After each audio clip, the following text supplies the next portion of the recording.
Yo, what's up, everyone?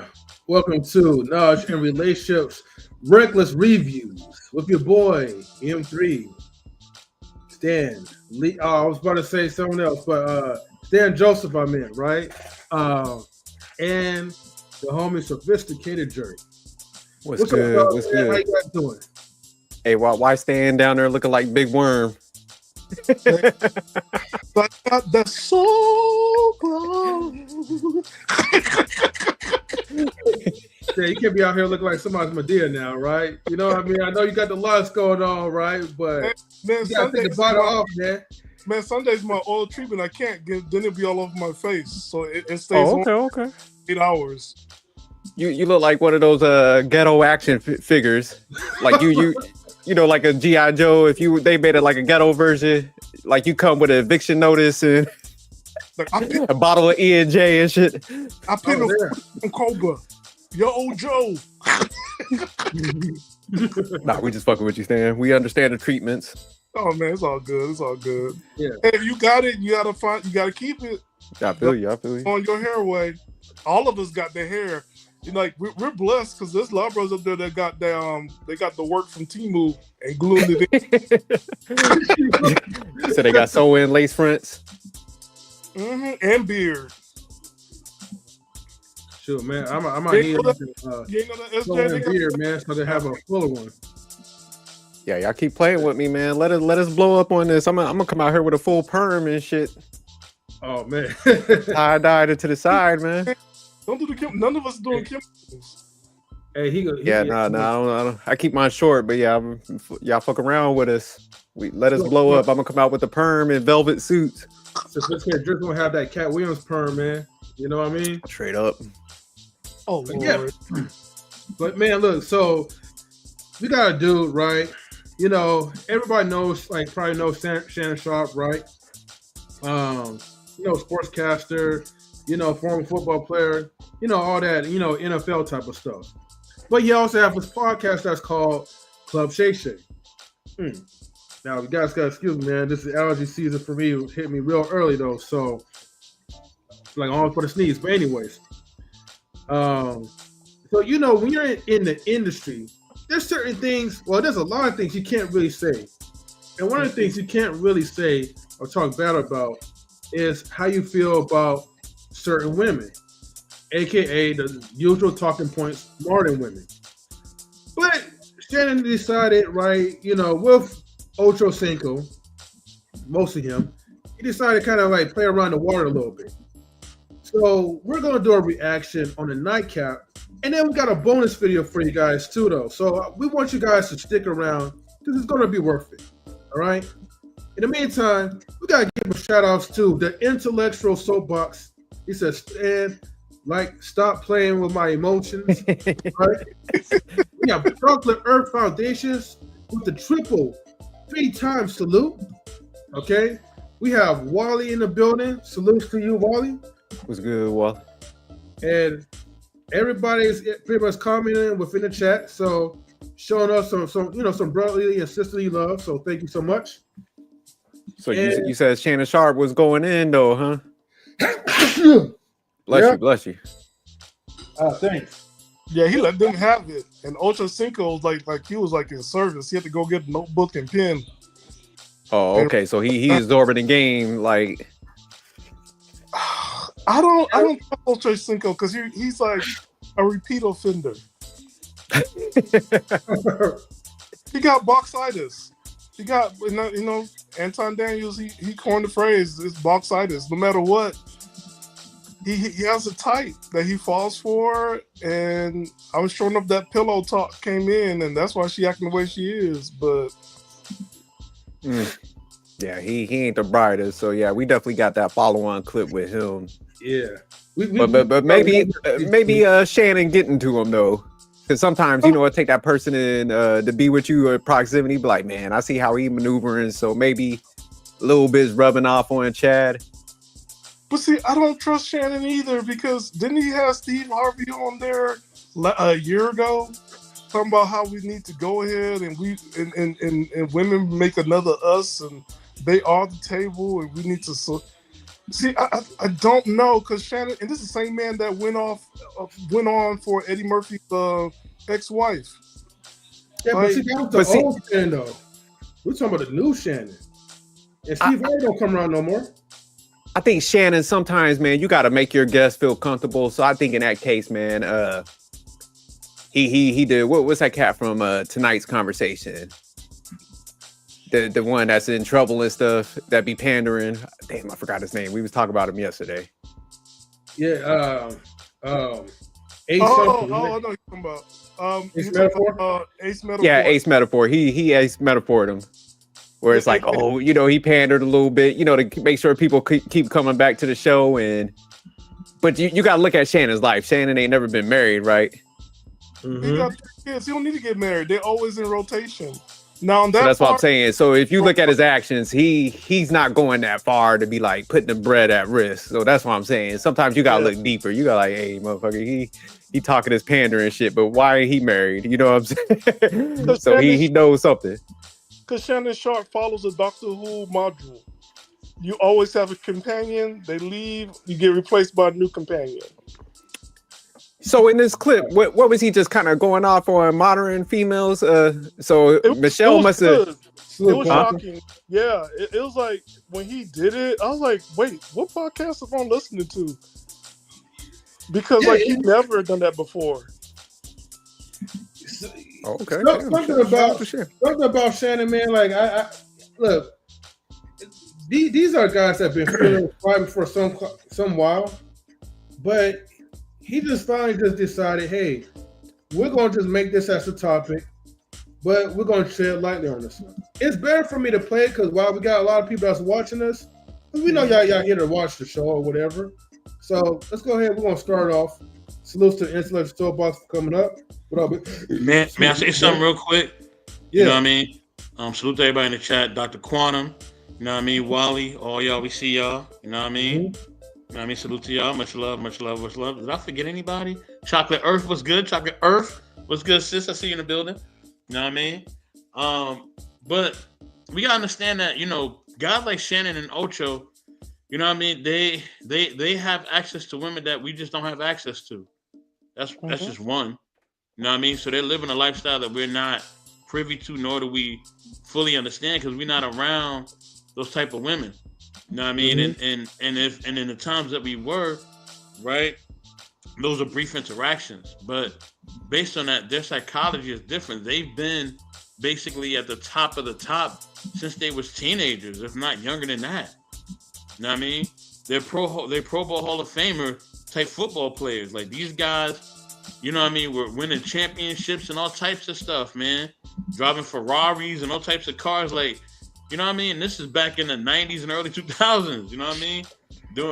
Before the bling bling era, during the bling, like they've been doing this. So their outlook on women is just way different. So Steve Harvey, his outlook on women is different. He just has access to certain things and certain women that we just don't. So that's why they come off a certain way or they say a certain thing is based on their lifestyle. You know what I mean? So for a regular person, it may come off as they don't know what they're talking about or maybe arrogance or whatever else. But hey, when you can say, hey, I done mess with this one, and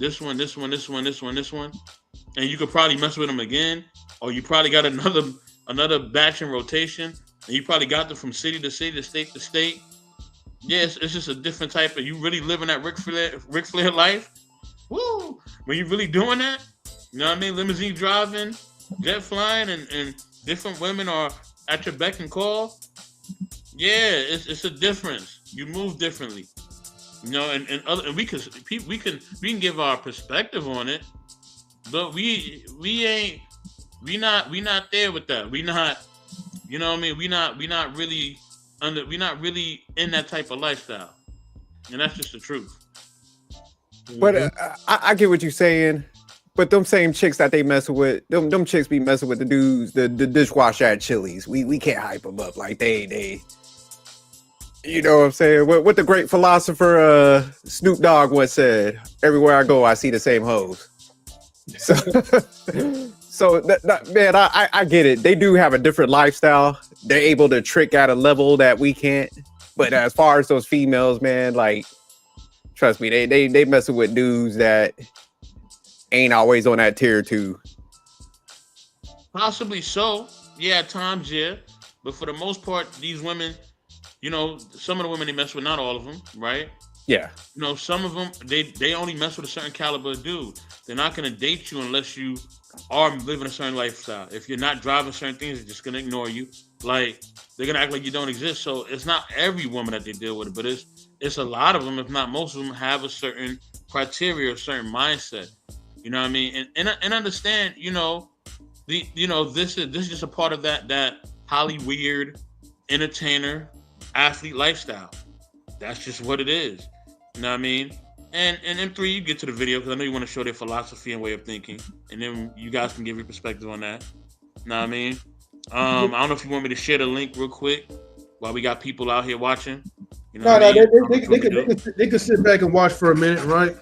We'll post the link after we play this video because it's not going to be too long anyway. Bet, got you. Okay, let's go. Fair use as always.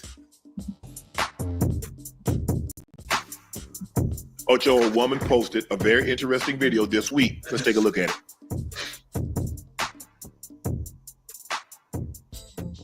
So there's a stat on Facebook, and basically it says men are not obsessed with women like they used to be. Y'all don't find that kind of weird? And to be honest, no, I don't find that kind of weird. So it seems to me like a lot of y'all are now starting to realize that you're either losing value or have lost value from chasing attention. And now that's something that y'all got to deal with, and y'all can't face that fact. Ocho? Agree, disagree, like slightly agree? I mean, it varies. It depends. I think men are a little bit more now focused on just themselves. Focus on work, getting to the bag, and allowing the woman to be the last choice of importance, as opposed to how it was before. Chasing the woman, chasing, applying pressure, doing all that. And most of the time, what you have to understand too, is women put up such a front with the chasing and applying pressure, as if there's something that's so different about them as opposed to anyone else that you could deal with. But then when you actually get a hold and you get to learn that individual and you're allowed access, you come to find out, well, goddamn, I've been doing all this chasing for this, but you ain't no different than nobody else. We're going to pause real quick for the calls. Now, see, I know I haven't been saying this for a minute, right? Because we've been more focused on just doing reaction content just all over, right? But in this particular case, right, since we're dabbing into like the relationship aspects, if y'all remember, right, for the ones who rock with us for a long time, all right, before we started doing reaction content a long time ago, I was telling people in the chat, right, on this stream that, look, sometimes people be fronting in these relationships. They're not what they appear to be. And the problem is, right, let's just say for the sake of this video, right, because this woman's talking about her fellow women. So she's already breaking sister code by talking about this. But Chad also brought up like something that was important, right? A lot of these dudes, we get enamored, right, by the physique, the voluptuous rectumus, right? And if you're a Latino woman, like most blacks or whatever, like myself, like, we get to simping or whatever, But when we come to our senses, when we actually tie into that relationship with this person, or when post-clarity hits, you start to kind of realize and start to kind of see that the woman that you thought that was so up here is really down here, or maybe to your level or a little bit below. But that's the thing. We get caught up in the external attributes as opposed to taking the time to really learn the internal attributes. That's all I got to say. And that's why I always say communication is key, right? You got to communicate. You got to ask questions. You got to ask follow-up questions. You got to ask, And those questions you asking about their life, their beliefs, their moral compass, their views on family, their views on their world, career, thing, and otherwise things. Salute to the real clips. Conrad, what's good? Look, Conrad. You're asking real questions. You know what I mean? To make sure that they are qualified. Ruler shoot, what's going on, man? You know what I'm saying? But you asking real questions to make sure they're qualified. You know what I'm saying? Casey was good. You know what I mean? And that's the thing. And women should do the same thing. They need to ask questions to make sure that we're qualified. And let's just be clear. I want this to be clear. And I want Jerk to take this from here. Jerk, you got to take this from here, bro. Everybody fronts when it comes to relationships. You think Jerk is going to tell you everything about a relationship? He's not. And he's not supposed to. And if he has to lie, he probably will. You know what I mean? I'm not going to tell you everything about my relationship. I'm not going to tell you everything. I'm going to tell you what I want you to know. You know what I mean? And certain information, you're gonna have to earn it, or you're gonna have to be family. And even my family, I'm not telling everything. You know what I mean? So everybody is fronting, but it's what you're fronting about.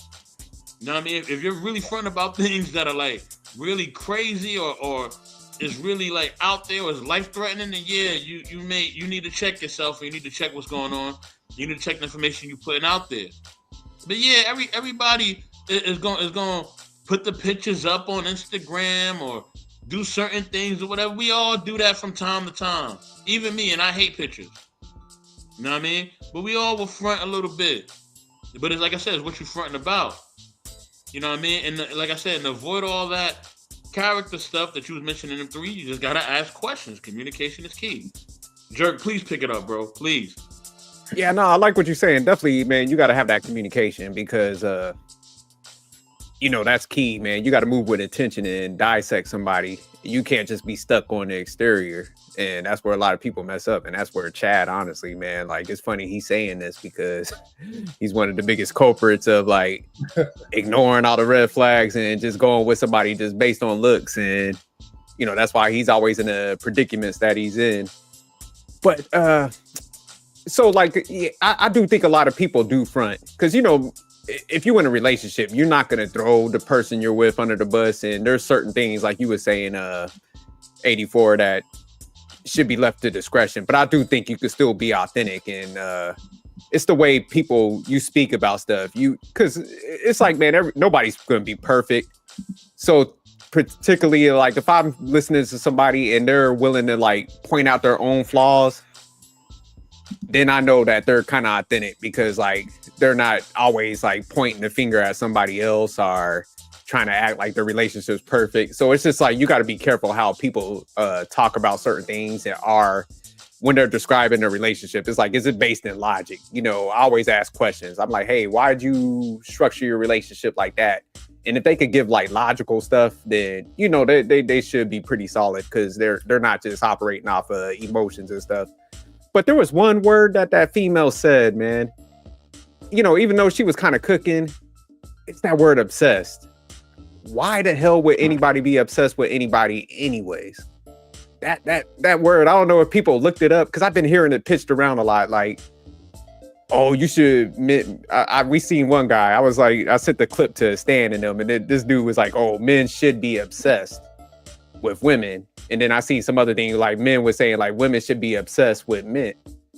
And I'm like, man, if you obsessed with anybody, you're not obsessed with like growth, spirituality, and stuff like that. So that's a strong word to even be thrown around anyway. Nobody should be obsessed with anybody. But that's the thing, right? Because if a woman present something that's eye-catching, most guys will double park, stop traffic.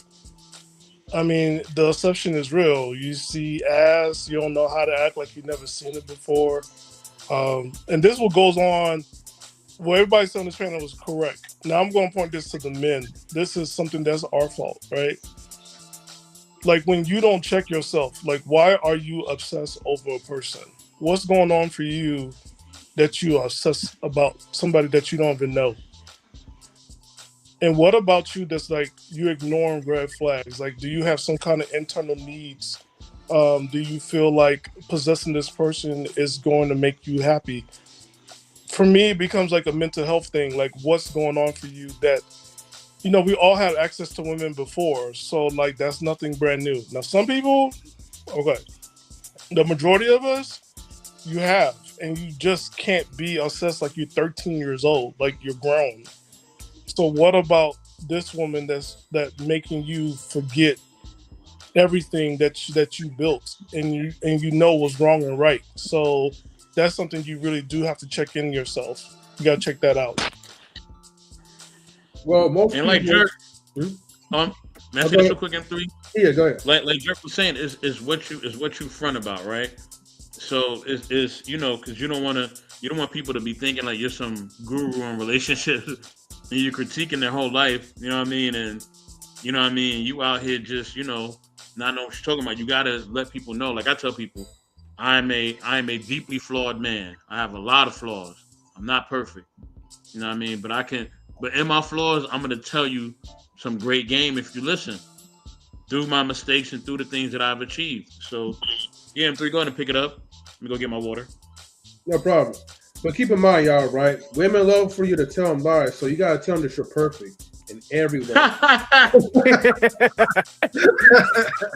Hey, he love the troll, man. He love the troll, boy. Nah, but because man, when you think about obsession, and I think a lot of times, like, man, that's why I give pushback on the word obsession and pedestalizing.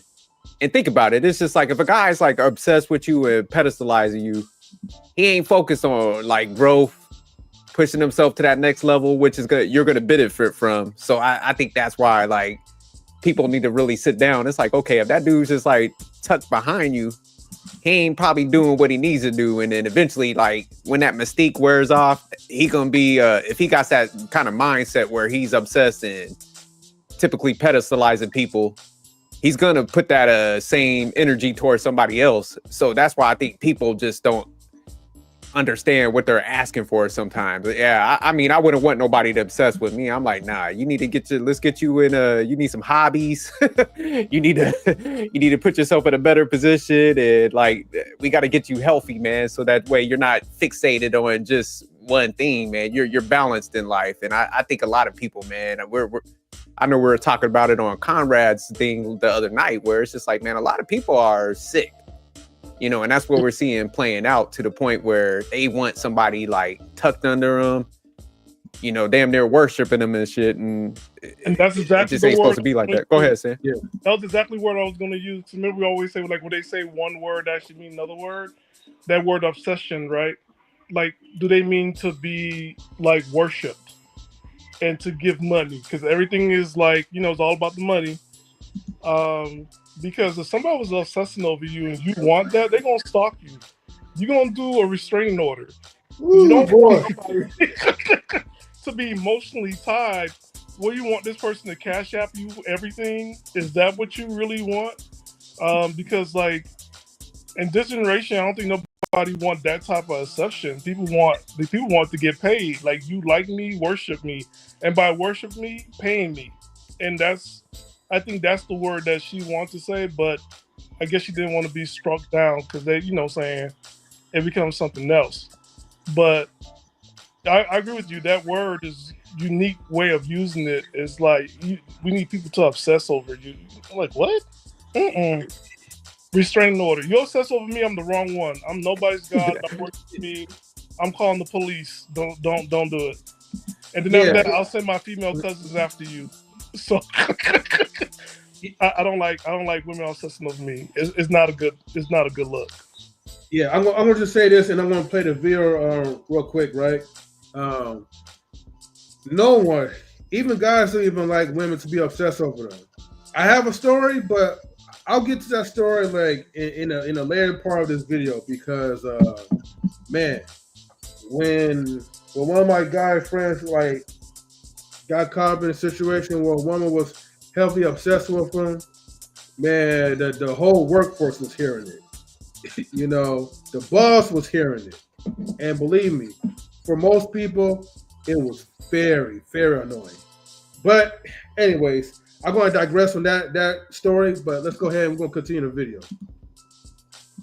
It's all the same.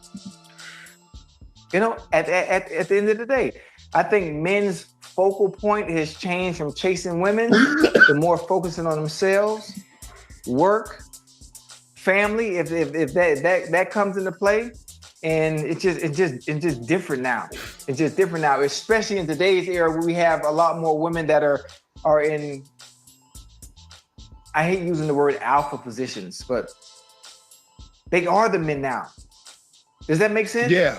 I think the thing is, Ocho, women are the men. They a lot of women. But see, when you keep saying, I don't need a man, then you convince yourself.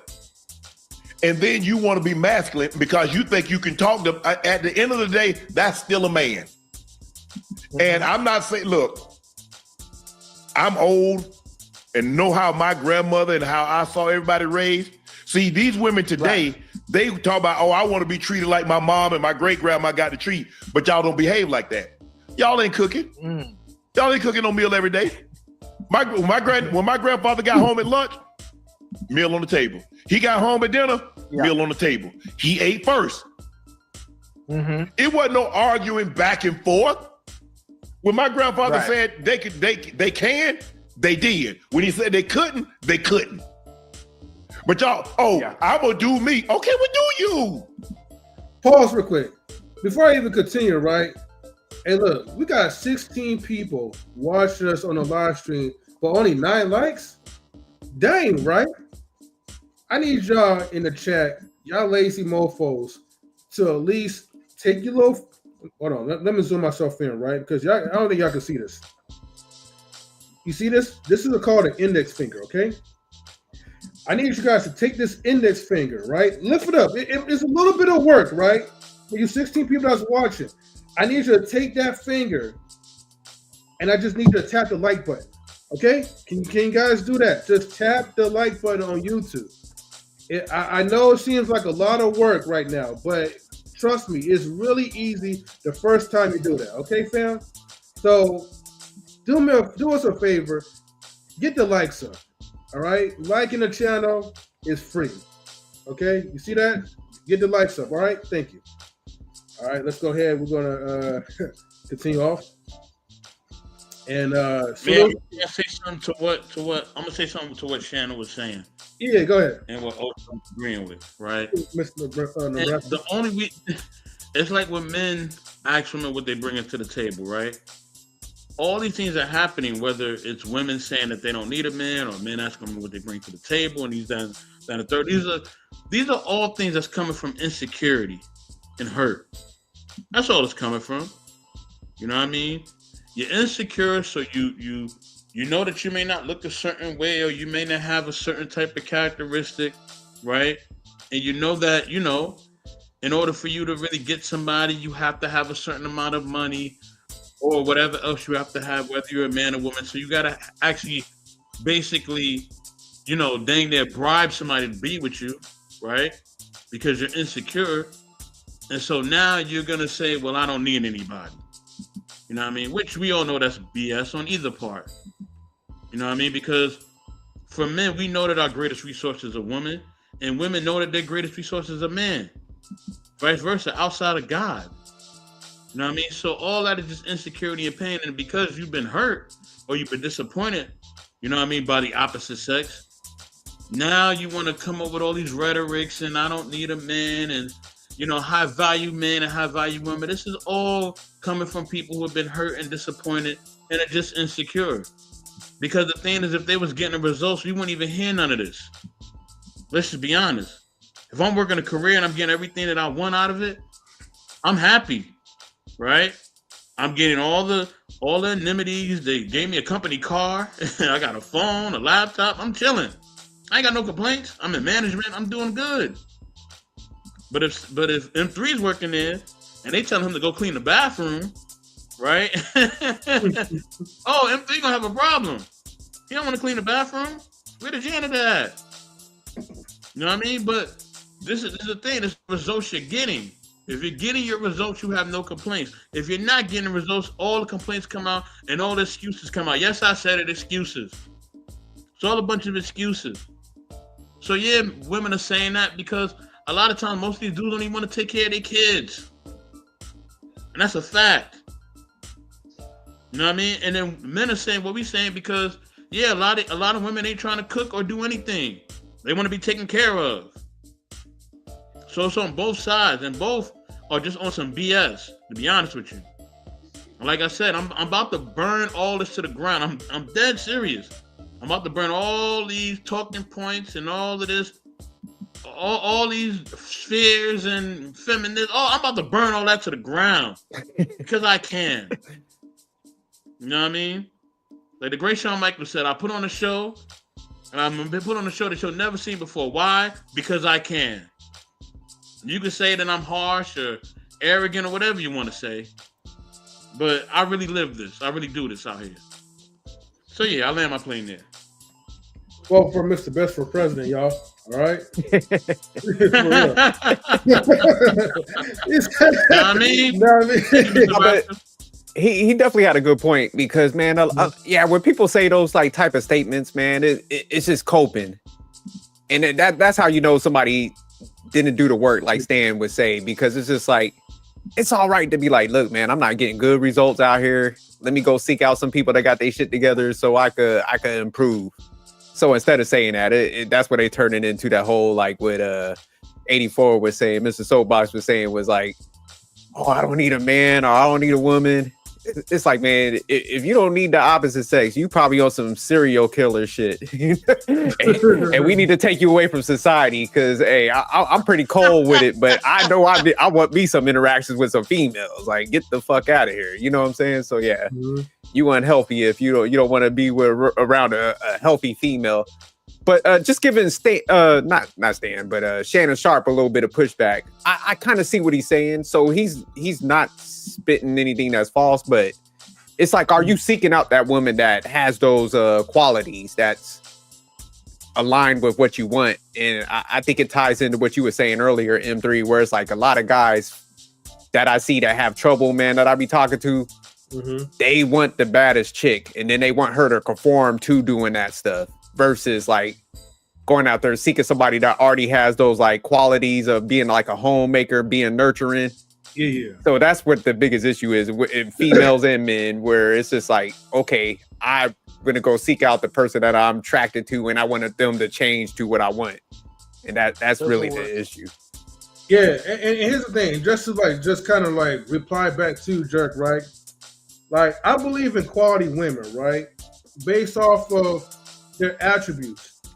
Like, an example, you hear like certain women that has a list of things of what they want and what they don't want in a man. And I had to like reply to this woman. I know she's not going to reply because she's not a quality woman, right? But I told her, I was like, okay, no snapshot, check. No friends, which I'm assuming you mean you're not trying to build friends, but you put no friends. So I was like, check with a question mark. And then no small talk, no lazy talk, none of that other stuff. Must be dapper, must be all this or whatever, right? I was like, fine, check, double check, right? But you forgot to include one thing, miss. What can you contribute for the man that you're looking for? And that's how I left it just like that. Because the thing is, right, look, man, we go back to like guys who are supposed to be, who are high value men, but are making poor boy decisions and choices in low hanging fruit.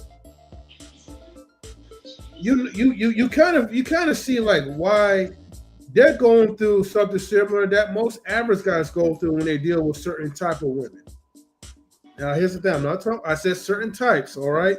Meaning that you guys are picking the women, right, that has no quality value. The only thing they can offer you is a piece of ass like a rotisserie chicken, you know, or a T-bone steak.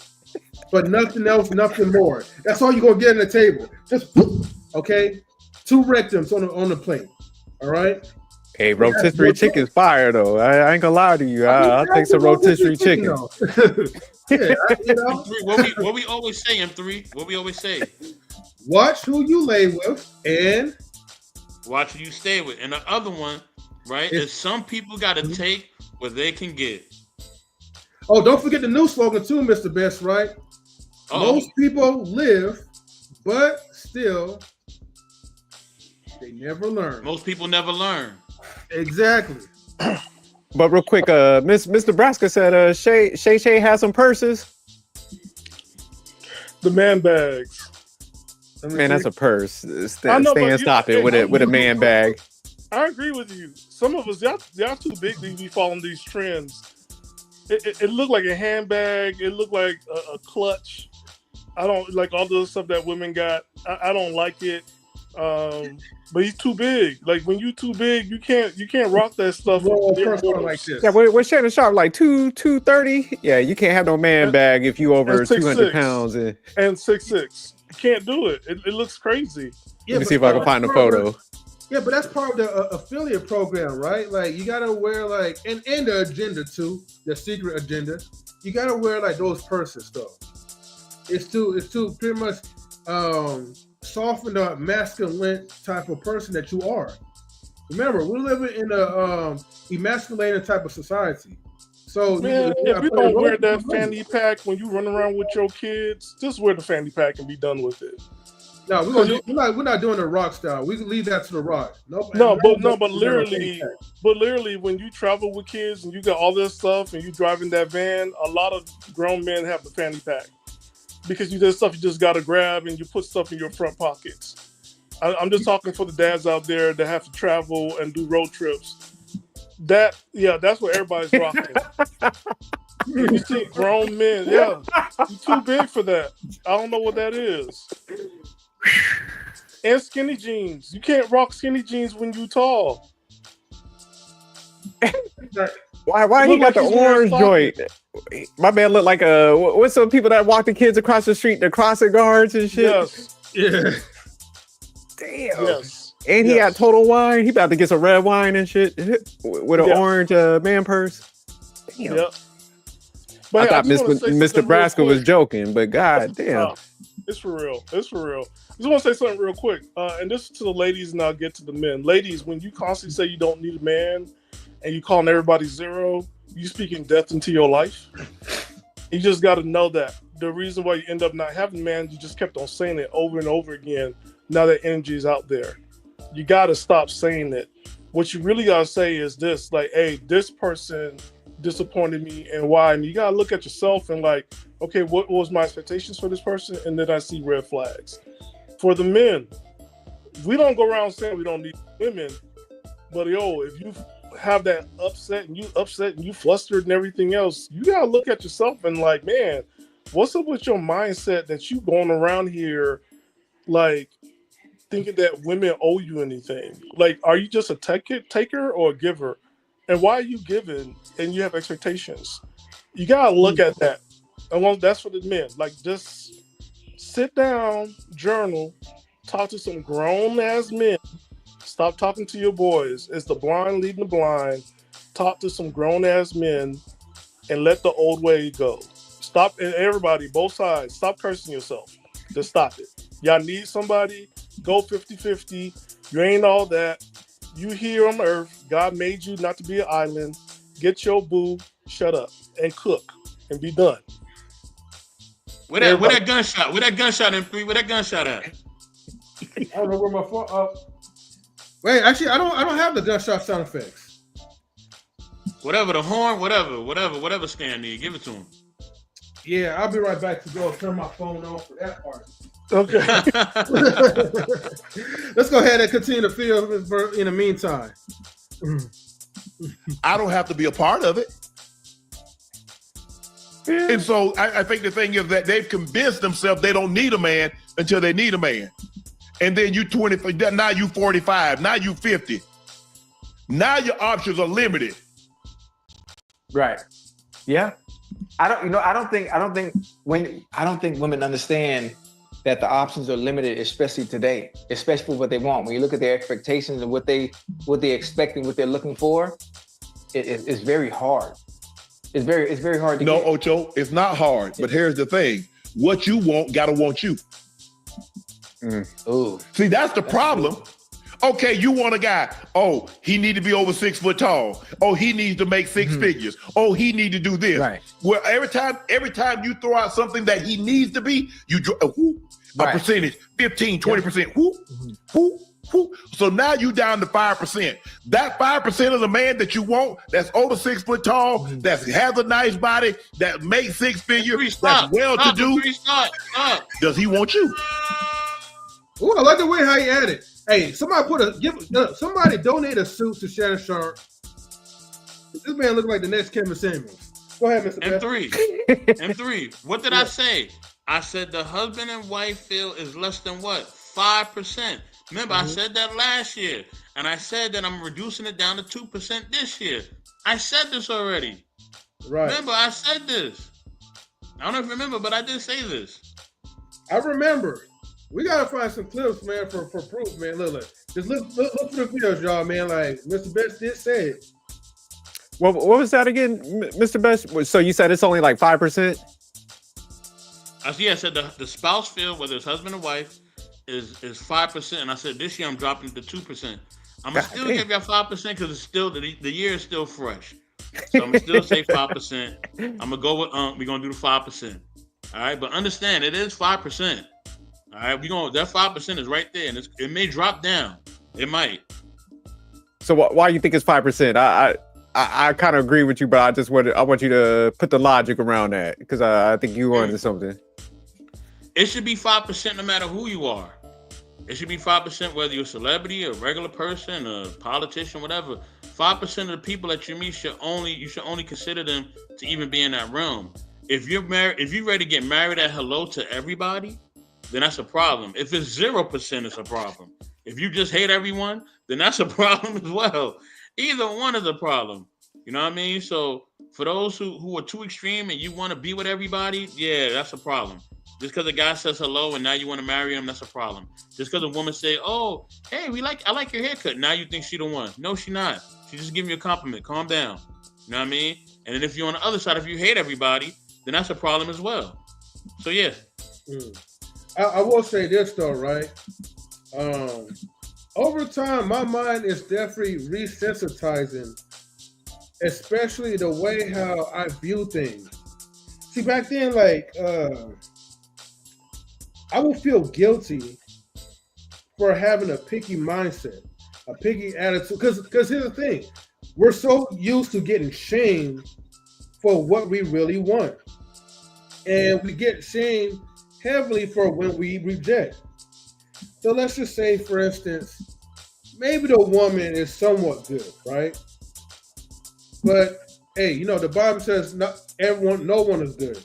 So in my eyes, whether you're ugly or pretty, I don't look at no one as good at all, period, right?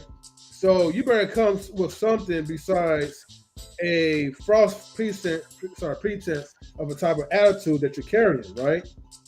But anyways, if you're not my type, you're just not my type. But, and I don't want to say the C word or whatever, right? But I'm just going to say this. Church will make you feel like, that you're doing something horrendous when you don't like the person based off of how they look. Here's the thing. I love average women. Don't get me wrong. I think average women are way better and more attractive look at Stan. than these dolled up type of women. But however, I'm not going with a woman that's looking like a wildebeest. Okay? And that's who I'm mostly referring to. The ones that don't even take care of themselves, the ones that be wearing the bonnets and stuff. I mean, Stan, I know you got a bonnet on or whatever, right? But imagine like if you was a woman coming up to a show with a bonnet on your head, and then you take the bonnet off and you have no hair. So I'm not talking about those type Wait a of minute, that's the same thing. That's the same equivalent to the men that wearing do-rags and they bald headed. And that do-rag is accessory. Right. Yo, Stan got to be stopped, man. Stan got to be stopped, man. Hey, I'm just being fair. Mm-hmm. But yeah, no, I had, like I said, man, I had to give you guys a little bit of entertainment, but still, Shannon Sharpe is definitely spot on with some of the things they're saying. And right now, Ochocinco, he doesn't really have nothing to really offer, but he just riding along. And then later on, he's going to probably pull his notebook because he looked like he's a Class C student. But let's go ahead. We're going to continue.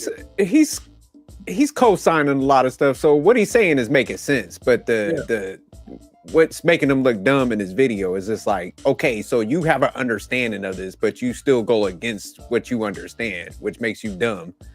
But I did want to go back to one thing Mr. Best said, because I totally agree. And I think that's one of the issues with a lot of people when they date, especially men. It's like, man, they want everybody to like them.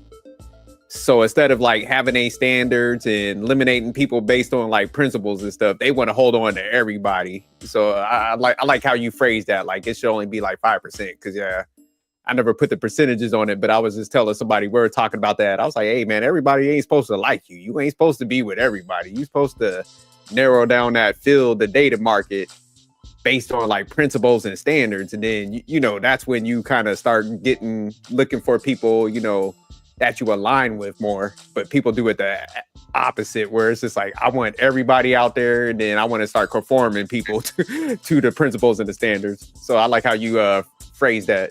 I like that 5%. You definitely need to break that down, do a live on that. Definitely, OG, definitely, man. So I got it before Ruthless Truth, comes up and says what he says. I do got a question for you, OG. So I know you help out a lot of men, right? I know you've been in your relationship like forever, right? What do you feel like is and I know you probably help women too if they need advice as well. So what is the one problem that you see that people have when it comes to try to find someone? I think it's a lack of, I'll say at first, it's lack of awareness. So I think a lot of people, man, they shooting for what they're not.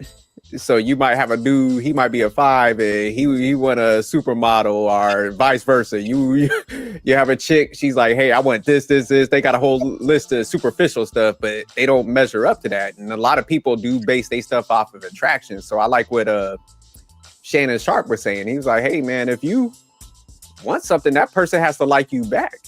So that's the key thing. But also what you was kind of saying, Mr. Best, what you was like, you're supposed to go out there and have an understanding of what you actually want. I don't think a lot of people sit down and know what they really want for somebody, because a lot of stuff kind of contradicts. So I think that's the issue. A lot of times it's like, hey, do I want this? Okay, if I don't want the female that goes out there and has their career, I can't complain if I have to pay for everything and, that don't work out. So it's just like, you got to sort this stuff out and see if you got the patience level for it. You got the tolerance for that. And yeah, most people are just jumping into shit just off of attraction, and they not mapping this stuff out. Hey, Facts, and sometimes, as you were saying, some people got to take what they can get. You know what I mean? Go ahead, Stan. I'm sorry.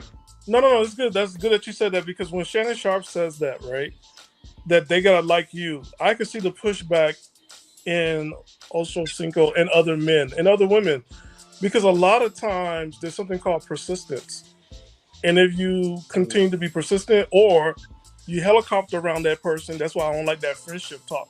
It just be their friend and catch them on the weekend, and you get them. Then you think that you can get anybody no matter what. If they're into you or not, you'll find ways to get them into you. So when he said that, yeah, that makes sense. But there's so many people that's like, that doesn't apply to them, because they know that there's ways of getting to a person and making them like you. So, not saying anything he said was wrong, but I know there's another side to it where people was like, yo, if I sit down and wait, I will get my chance. And there's a lot of people that's like that out here. Nah, that's facts, Stan, because but those are the people, like, when people talk, they're like, hey, that person grew on me. So, it's almost when they talk about that person, it's like the life sucked out of them. They're like, yeah, that person grew on me. We're together. Steve but Urkel. They're just like, that's Steve Urkel. Yeah, so it's just like, you got to be like pretty insecure if you just want to be in a relationship like that. So yeah, that's what I'm saying, man. A lot of this stuff is just showing like something ain't right with a lot of people, that you just don't want that person to kind of be excited about you. I don't give a damn who it is, male or female, where it's just like they genuinely want to be there with you versus like, oh, well, that person, they hung around, they grew on me. Ruthless, what's good? That's good. That's good, everybody. How y'all doing? Doing all right, man. So y'all up here. I see y'all up here doing your thing. Like the shirt, M3. Like the shirt. Thank you. So I agree with what Shannon Sharpe says. Ultra made I think the most important talking point when he said all the vetting and all the courting he did and going through the proper steps, and then years down the line, he said, you're not even the person you appear to be. You're just like everyone else. And this is why I think vetting and courting is pointless. And I understand you'll have the process of probability and all that shit. The thing we have to understand, the person who's guaranteed to be in 2020 may not be the same person in 2025, right? Love change, feeling change. And we understand relationships are gambles, marriages are gambles. And what are we gambling on? The feelings, the admirations, the love, the hopes that it stays intact so that we can work it out, right? But this is not a guarantee, right? So you can do all the vetting and courting you want. You can do all the high probability, and she can have 2 parents. She can have all these great things, or vice versa, right? But the main thing we have to understand is people change. And sometimes it changes for the worse or for the worst of the relationship to grow, right? Sometimes they get influenced by outside things that are not realistic, but it happens, and it causes the relationship to end. So, in essence, I landed here. I definitely got a little bit of pushback for you, but we're gonna let Chocolate Earth go. Sorry, Chocolate, I didn't even see you down there. My bad. Salute, Chocolate Earth. Hey, my sister. Hi. My hair is crazy. I'm good. How y'all doing? I'm trying to work hard. That's what I'm doing. Just listening, interested. Was just listening to you guys' description of the women you talk about. I find that interesting. Like I said in the chat, I think it's a lack of not understanding who you are as a person, period, just like you stated. But again, there has to be tools out here outside of, I don't want to go to therapy or I don't want to do anything. We don't really have anywhere to go with that. We have so many different traditions, even mixed up into our own. Man, I just wanted to point out that 6-figure, he got to be make 6 figures, all that kind of stuff. That started out as a meme. Like, it was a joke on TikTok, and then they made it a song, and then it was adopted as if all women want that, and it's not true. I've dated all types, short, tall. Like, there is a larger portion of women that deal with men like myself, rather than the ones that stand out as the extreme. So yeah, so I'm just listening to you guys. I'm just learning. Thank you for letting me up. No, anytime. Thank you for coming up. Let's go ahead. We're gonna continue the bill, but she definitely you definitely had a good point. And you know what? And I'm glad that she mentioned the origin of it, because I mean the 666, even though that's like a devil's number, but we consider it as a mean, 6 feet tall, those damn interests or whatever, and 6 figures. I think people, when they get engulfed with the internet, it's like you watching like a Disney show, but you thinking that you can apply that to the real world until reality actually hits, and then you see like, hey man, you can't really. Your probability is going to be a little bit low, especially if you're not it.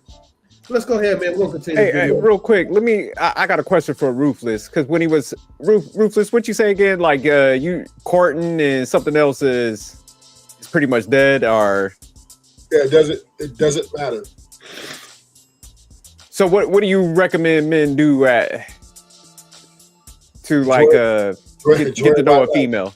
You find someone that you get along with in the beginning, and everything's going to enjoy it while it lasts. That's all I can tell you. Because just because you could do all the things to try to, and I think a lot of men get crushed because they think because first 90 days, 60 days, 6 months, first 5 years is so great with this woman, and when the switch happens, they're surprised or and it's just the reality of it is, all I'm saying is it's a gamble no matter how you look at the relationship, right? Feelings are fleeting. Love is fleeting. It doesn't mean it's going to stay the same forever. If you get lucky and you and your partner can get through it, count your blessings. But there's a lot of men out here, believe me, have done everything in their power to try to keep that shit together. And once the feelings change and the love change, a lot of it just ain't. It's divorce is happening or the relationship ending, and it ain't because they didn't vet properly. It ain't because they didn't do the work. It's just the other person changed. I see what you're saying, because it's like, man, nothing in life is really guaranteed. So it's just like you said, anytime you're going into a relationship, I would say, man, there's a possibility that it could end. But it's like you still need to, I'll say, vet somebody out to give yourself the possibility of having the best result. So I think you could bridge the gap between both, where it's just like you don't ignore it altogether and just get with somebody, because it's like, yeah, the probability now is a lot higher. But it's like if you vet somebody out, it lowers that risk, I would say. But like you said, it's like no guarantee to it. So nobody should ever have that mindset that everything is going to be 100%. Yeah, I hear what you guys are saying, like from both ends. But here's the thing, like everything requires like work no matter what. Like you should not like discard like vetting a person out, but you should not also count in that, oh, well, this relationship is going to last forever. Every person, every Latina, every person, anything that I talk to, I always look at it like it's more material, right? Say, I know you roll your eyes at me, okay? All right, look, just like the 6'6" guy, the Latinos is my meme, all right? So, but the overall point is, I mean, I'm just talking about like with people in general, right? On a serious note, like relationships, especially with women, are not going to last forever, and that goes for the same with a woman and a man as well too. That's how I look at it.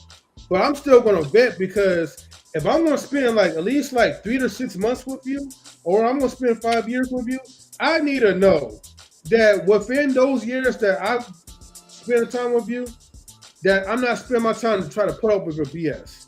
Okay? I got to know that you're the type of person that's going to at least give me some type of peace before your batteries wear off. And when that time comes, on to the next. I don't know if you guys noticed something in this conversation. Now, I'm coming in the mental health side, right? Yeah.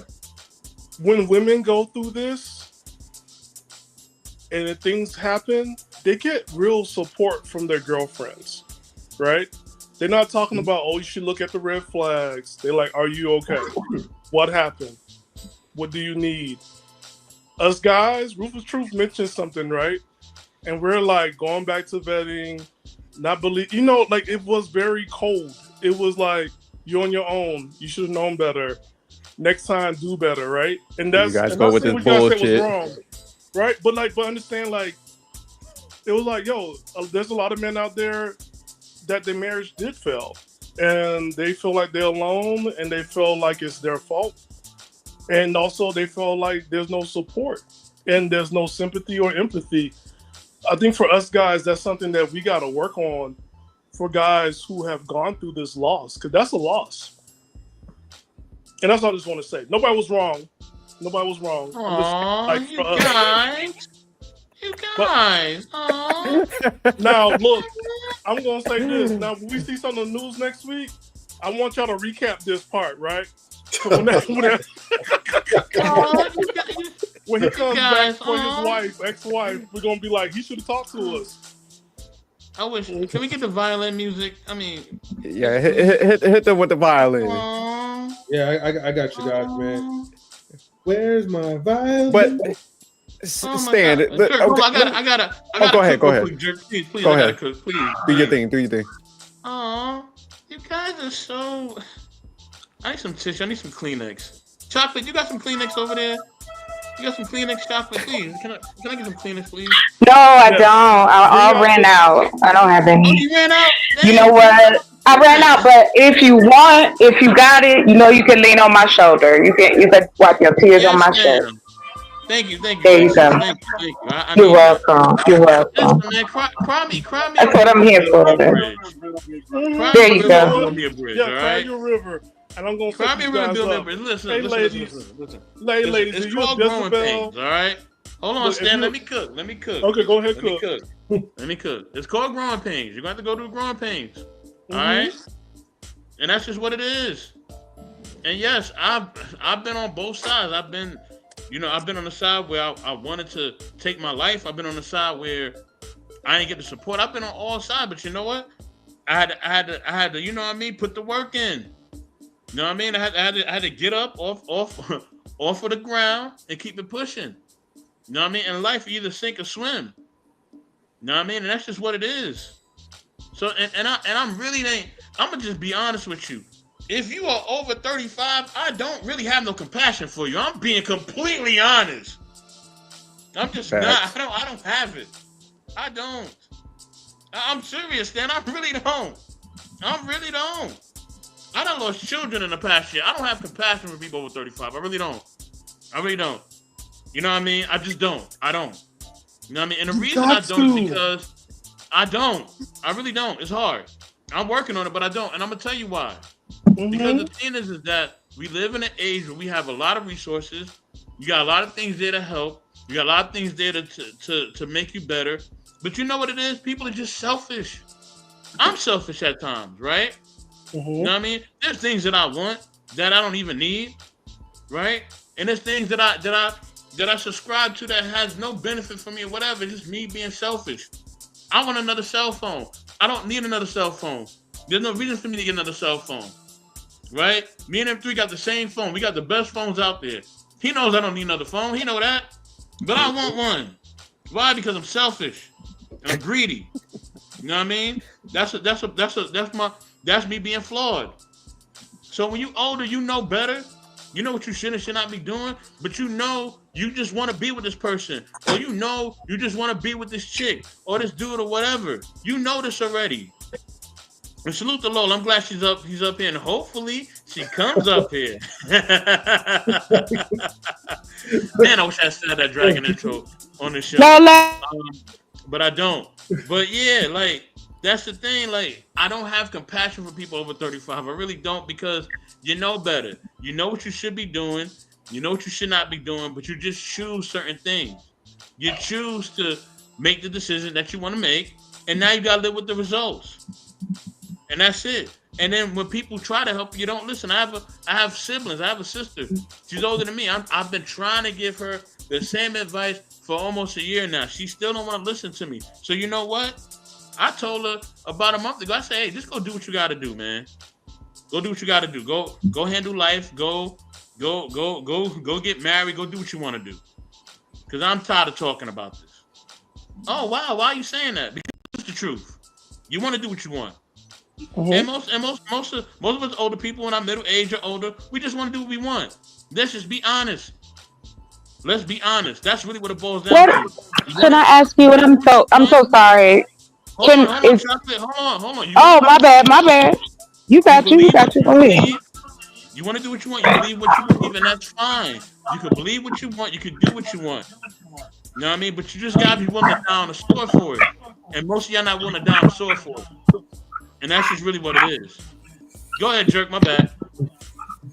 Go ahead, Chocolate, because I had a question to ask everybody, but I'll let Chocolate go. No. Real quick. I just want, you know what I would love to hear? Can we talk about having fun in the relationship? Can we talk about the emotional side of it? What's that? Before the emotions that come with being in a relationship. You're funny. I think that again, men do themselves a disservice by not tapping into that.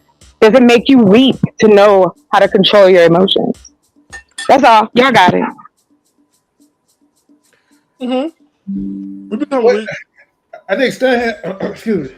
Stan, you were trying to say something, right? Damn, messing with you right now. No, we've been on weak in relationships. But what I was going to say is this, right? Men, we know how to talk to men, like get off your ass and go to work, right? But that's exactly what we need.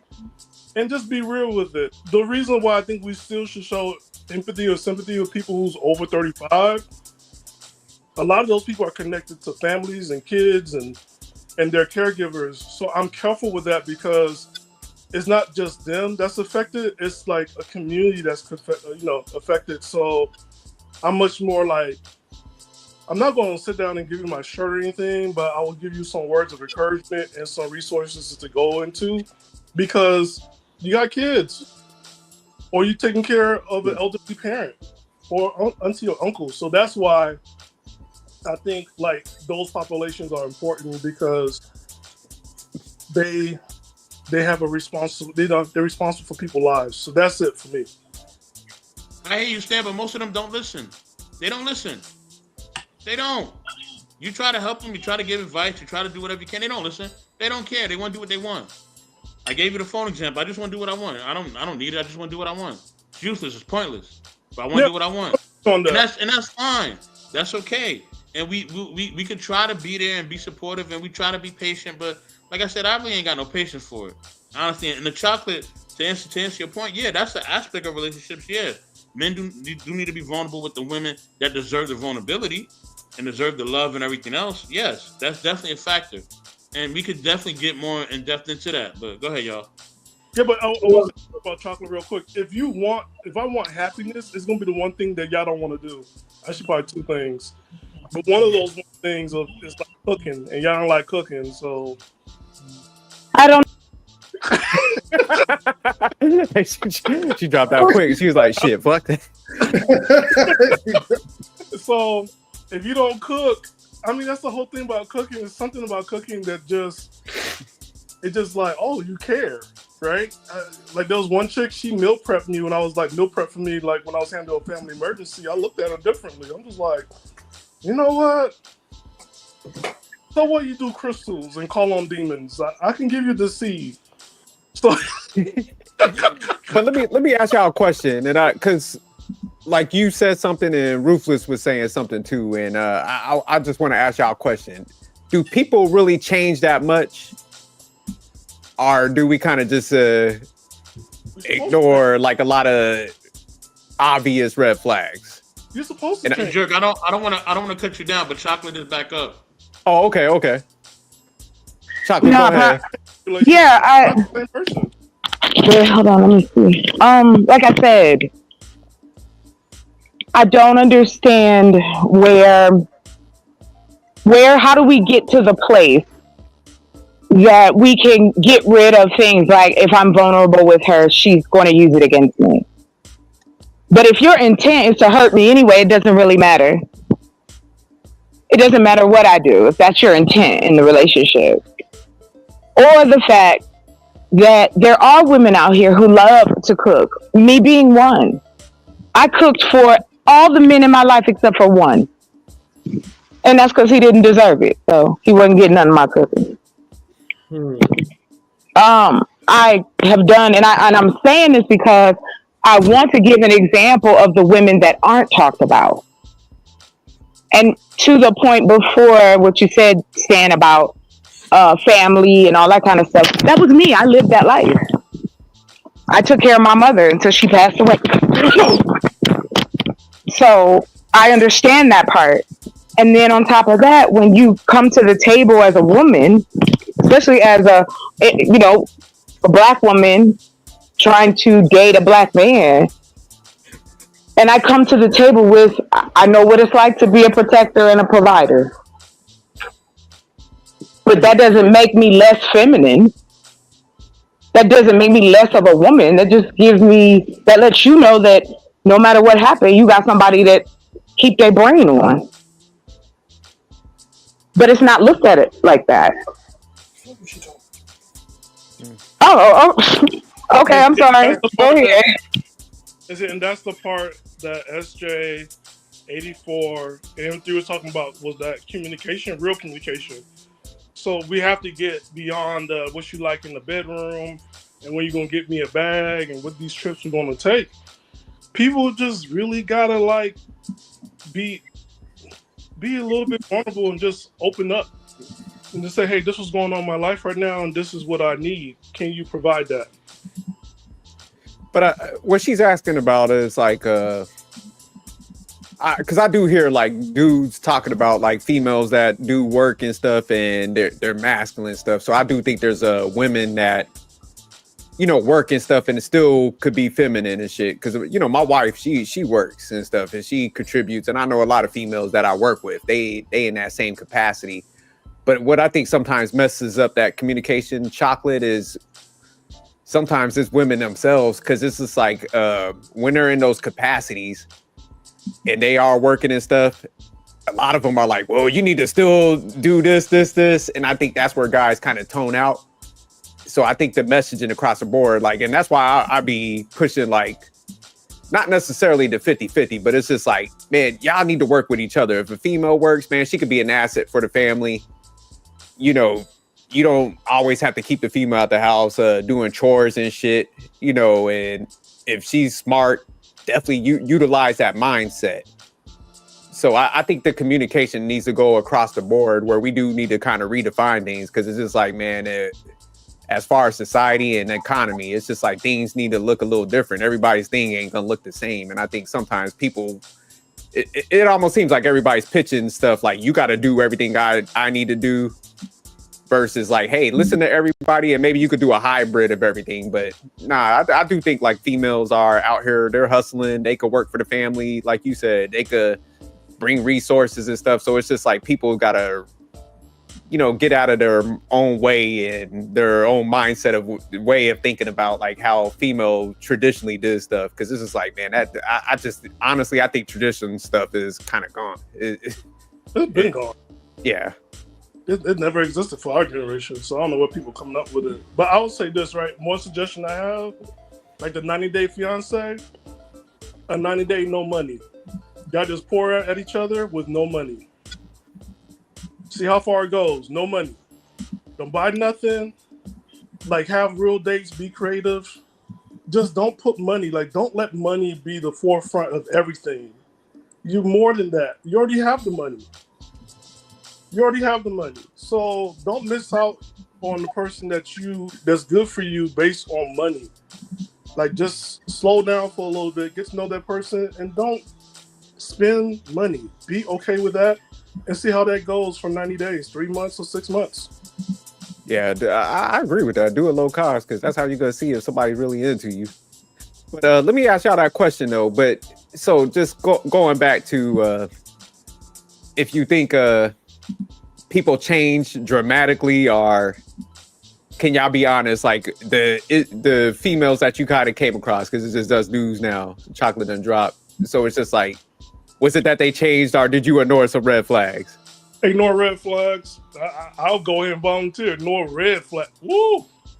What about you, M3? Would you say like any issues that you had in the past?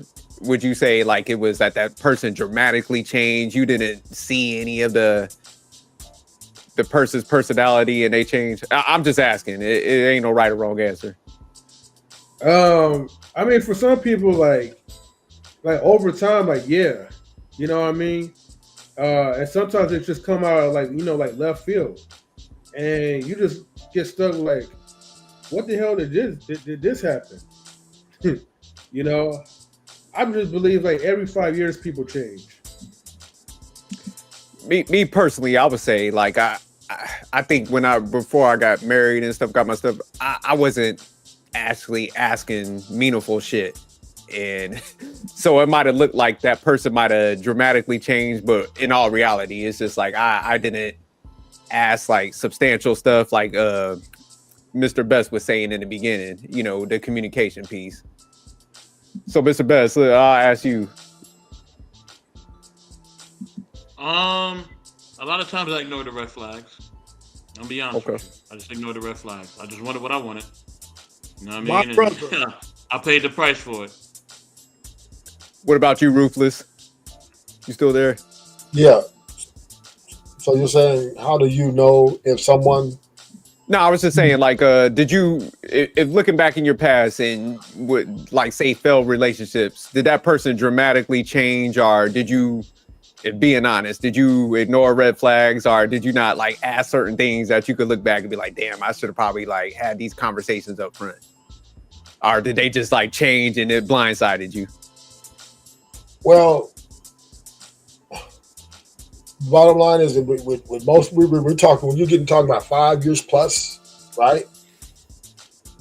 That comes with the conversation you can't have the first year or even 2 years. What are you going to say? Oh, so are you going to one day wake up and say, "I don't love you" to me? Right? Are you going to ask her that? Are you going to ask her? Oh, are you going to change your feeling? Going to change for me in 10 years? You're not going to ask them no shit like that. So there's no way to quantify.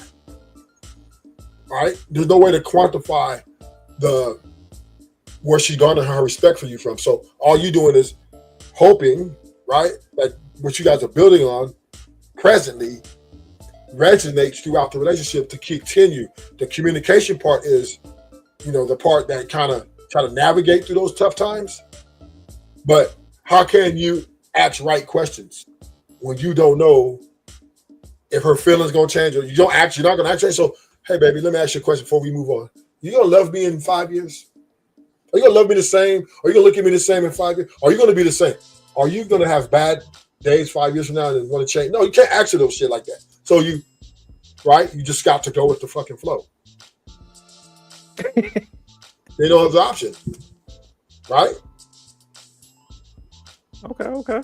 You can't ask a woman, so are you gonna fuck another dude? Are you gonna have an attraction for another dude in 8 years from now? Are you gonna ask her some shit like that on the first date, or the 10th date, or the 20th date? Are you gonna get attraction for another dude? Yeah, I'm just saying, right? I'm just saying. Sometimes it happens, right? Things like this when you go into a relationship or marriage, these are the potential risks. She fall in love with another guy, you fall in love with another woman, et cetera, et cetera. Both parties are at risk, right? Mm-hmm. So you're not going to ask her on the first 20 days. So if you be my girl and you be my wife, are you going to go fall in love with another guy and 3 years later? You're not going to ask her no shit like that. Can't, because she can't quantify it, neither can you. So once again, right, you're just going with the flow. You're saying how you guys get along, and can you keep this shit up as long as possible. That's all you can fucking do. That's why courting doesn't mean nothing. That's why betting doesn't mean nothing. Because she could go to work tomorrow and fall for another guy. And it's nothing that you didn't do, but it's everything he looks like to her or what she wants. Vice versa for the man, right? You're going to fall in love with another woman. So there is no guarantee. There is no blueprint on how to vet and court someone, how they're going to be 5 to 10 years or even 20 years from now. There's no possible way to quantify that. All you can do is live in the moment. Shout out to Ruthless for sidestepping that question and taking no accountability. You still by a guy though. You knew that was gonna happen. You knew it. that was beautiful how he did that. He was like, "Damn that, I ain't taking that." But you asked, are you going to ask the right question? What question? What is the right question? Mm-hmm. Because the only question that you're going to want to do the right question is what's going to happen in the future, which neither one of us can predict. Correct? But the reality, I guess what I was getting at was like, do people actually really change, or do we ignore like the stuff up front? And so like going around, most people was like, yeah, I ignored some shit, And yeah, but nobody's perfect. So then you might as well die alone then, right? You understand? Everybody's gonna have something wrong with them. But see, nobody's talking about perfection. We're just talking about like obvious stuff that we're missing. Right. What I'm saying to you is, you're saying, well, did you see something wrong? Did you ignore red flags? Everybody got a fucking red flag. It's which flag you gonna pick. That's what it comes down to. Right? And you don't know. And you don't know how to predict how other red flags may come up later on. I don't want to make that prediction. I can, but just stop, please, stop. Yo, he won't answer the question. Nah, he won't. He's sidestepping. Shout out to Rufus, though. He dancing. Hey, he must be a good dancer, though. But look, guys, I got to get to the video real quick. because we got another video that we got to play. So let's try to finish at least a little bit of this part.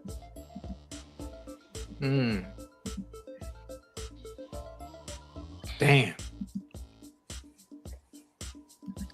And most of the type of men that they want, you know, it's part of the 1%. Absolutely. So it puts the dudes that are in the 1%, they just get to pick who they want. It's hard. It's hard for something to add back to increase in value that constantly gets used. Listen to what I said, Ocho. You know what's funny? Name something that increase in value that's constantly get used. You told me about my Ferrari. You say, buy that Ferrari up, but put it up. A bottle of wine. Philippe Rothschild, Petrus, Camus. Right. 1942. They ain't drinking it. I'm just saying. Wait a minute. I don't even think the chat heard you. Do me a favor. Say, man, let me get my motherfucking pen and paper. Because that, man, hold on. You're going to have to bring that to me again. Hold on.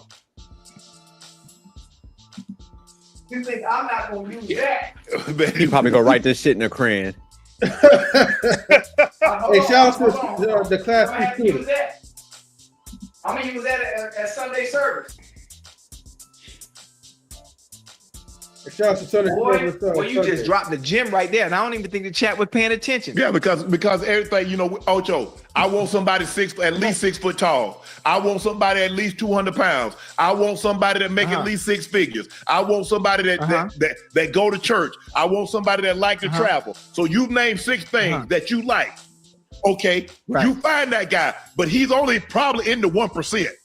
So that 1% of the men that you're looking for, is he looking for the 15 to 20% of the women that's looking for him? So now if he's not, so now I'm valuable. Oh, I'm this, I'm that. Huh? Tom Brady wants. They know they worth. They know they worth. Worth is what someone is willing to pay for something. Oh, nigga. Now where he going? Tom Brady can list his house for $150 million. But I guarantee you, after 6 months over a year, that house ain't sold. I guarantee you he dropped the price. Okay. So now, if somebody comes in and says to Tom, he want $150 million. I give you $100 million cash. Okay, I take it. That's what the house was worth. See, you don't get to determine your worth if somebody's not paying for it.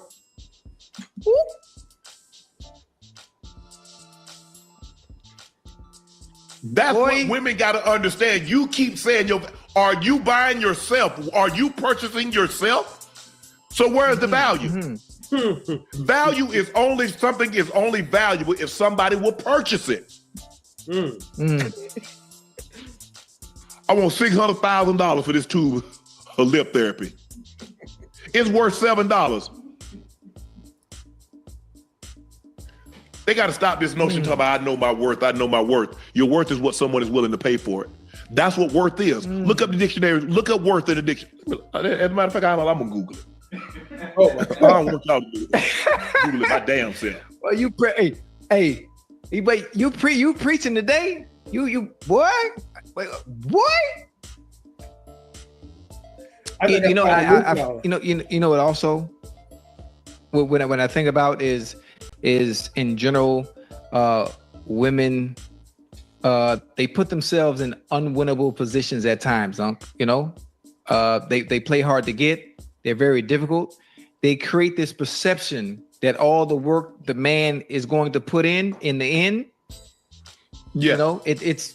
they're just getting this. Oh my goodness, this is so much different than everybody else. When in hindsight, once you are gained access to it, it's no different than anybody else. That's why they play the difficult game in the beginning. That's why they make you jump through hoops and make you jump through obstacles, because there's really nothing at the end of that light or at the end of that tunnel. I don't know what I'm worth. And it's not a bad thing. We're all human. Ocho. What do you do that's so special than the next person? Cook. Can you cook? Hey, can you cook some oxtails? I need to know, can you cook oxtails? What about saying, can you cook breakfast? Grits, eggs, sausage, bacon, French toast, pancakes, Okay, okay. What about eggs Benedict? Make hollandaise sauce? Okay, you can't do that. Okay, what can you do? What's the this value that you speak of? What is it? Because I just want you to know a little something. Everything that you do, I can pay somebody to do it. Cook, clean, get my dry cleaning. Right. Hey, I don't pay them to sleep with me. I pay them to leave. So I'm just trying to say, so where's the value? What can you do for me that I can't have somebody do? Everything that you do. So if I'm with you, I really want to be with you. So if you choose to so hold on, you pay him, you sleep with, you pay. I ain't paying for the sex. I'm paying you to get out. Hold on. Let me write that down. So I can use that in my next argument. Scribble. So I just want to know, if I'm with you, I ain't playing no games with you. Do you understand that I'm not? I jump on a plane to come see you. You best believe you mean something. Hold on, huh? You flew to somebody before? So all this stuff. Oh, this and that. No, hey. I'm just keep it silent with y'all. Yeah. So all. Shout out to Shannon Sharpe ignoring Chad. You know, He was like, you got on the plane to go see somebody. He was like, oh shit, you got me.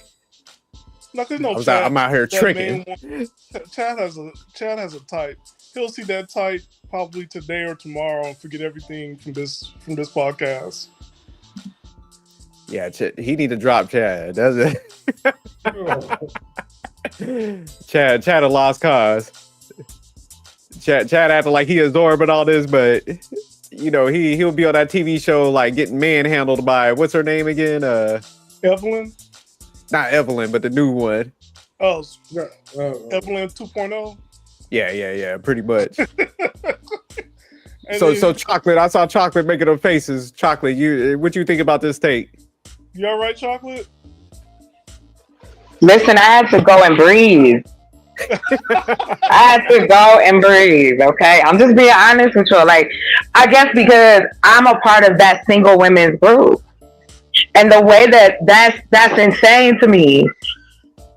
That's why I was saying it, and I know it might sound silly, but it's like, I don't want to be with somebody that believes that I'm a purchase and that we're playing a game with one another. I don't want to do that. I think that's why I took myself off the market, because I was just like, all these rules and regulations, and it doesn't mean anything. It hasn't made relationships better. If you find someone, you're blessed, you're lucky enough to find somebody to be with, that's what happens. But excuse my language, that bullshit that he just said, I am in awe of. Because then it makes me know, and unfortunately it proves a lot of what I thought anyway. I grew up around a lot of men. So I heard early on, what men liked, what they didn't, what they shared with their sons and nephews. Because my father treated me like a boy. So, he took me with him. So I have some understanding. But to get to the place now where it is talked about with such vitriol and aggression about being in a relationship with somebody, and it's always about the external. It's not about, okay, she can cook, but can she read? Or is that where we're going, where we don't want women to do anything? Because it kind of feels like that sometimes. But then if you're too smart, then you're intimidating. I've had to hear that. If you don't have children, which I don't, it's something got to be wrong with you. You mean to tell me that nobody want to put no kids in you? Men will say shit like that to you and don't even know you. And you go like, the audacity, it's the audacity for me. And so listening to this, and I know men of all ages are listening to these men. And again, it makes it sound so combative. That's why I don't want to be in a relationship. That's all we talk about, and it's combative. It's never, like I said, we never talk about having fun together. We never talk about how do we get to the intimacy. What does that mean to men? Like, the things that women are asking for, I don't think it's hard. It's not this shit that they done decided, excuse my language, this stuff that they done decided to hold on to through the internet, which is 6 figures and 6 feet tall. We know everybody ain't 6 feet tall. We know this. We've dated men. I've dated men shorter than me. Come on. And there's attractive average women, as you say, who are single, who ain't out here trying to do nothing to nobody, who ain't an enemy of the man, who don't say shit like I don't need a man. Like we're out here.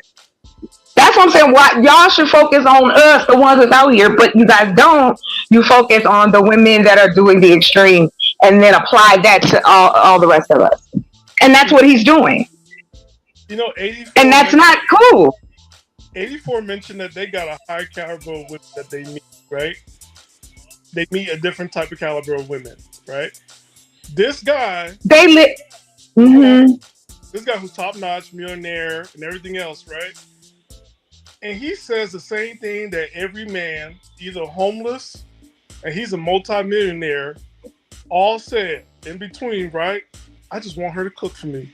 Are we ever going to look at that? Of what's really going on with cooking? What cooking? Like, I think men need to be honest and talk about that.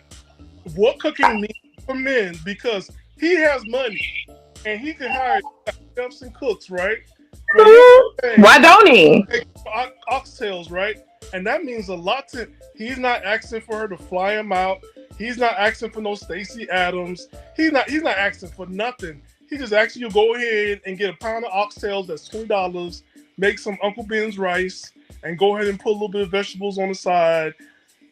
And it's like, okay. And that is why. Oh, I'm so sorry. Go ahead. What's the pushback with the cooking? I'm keeping it simple. What's the pushback about cooking for women? Go for it. Because it is looked at as that our value is only in that. We're human beings just like y'all. We have interests. We have things that we like to do. We like to read, or maybe not twerk on the weekends, whatever we're into. It's like that no more is being acknowledged as us having an actual personality. If I ask a man on these panels, and I've been here long enough, I ask those questions. What 3 traits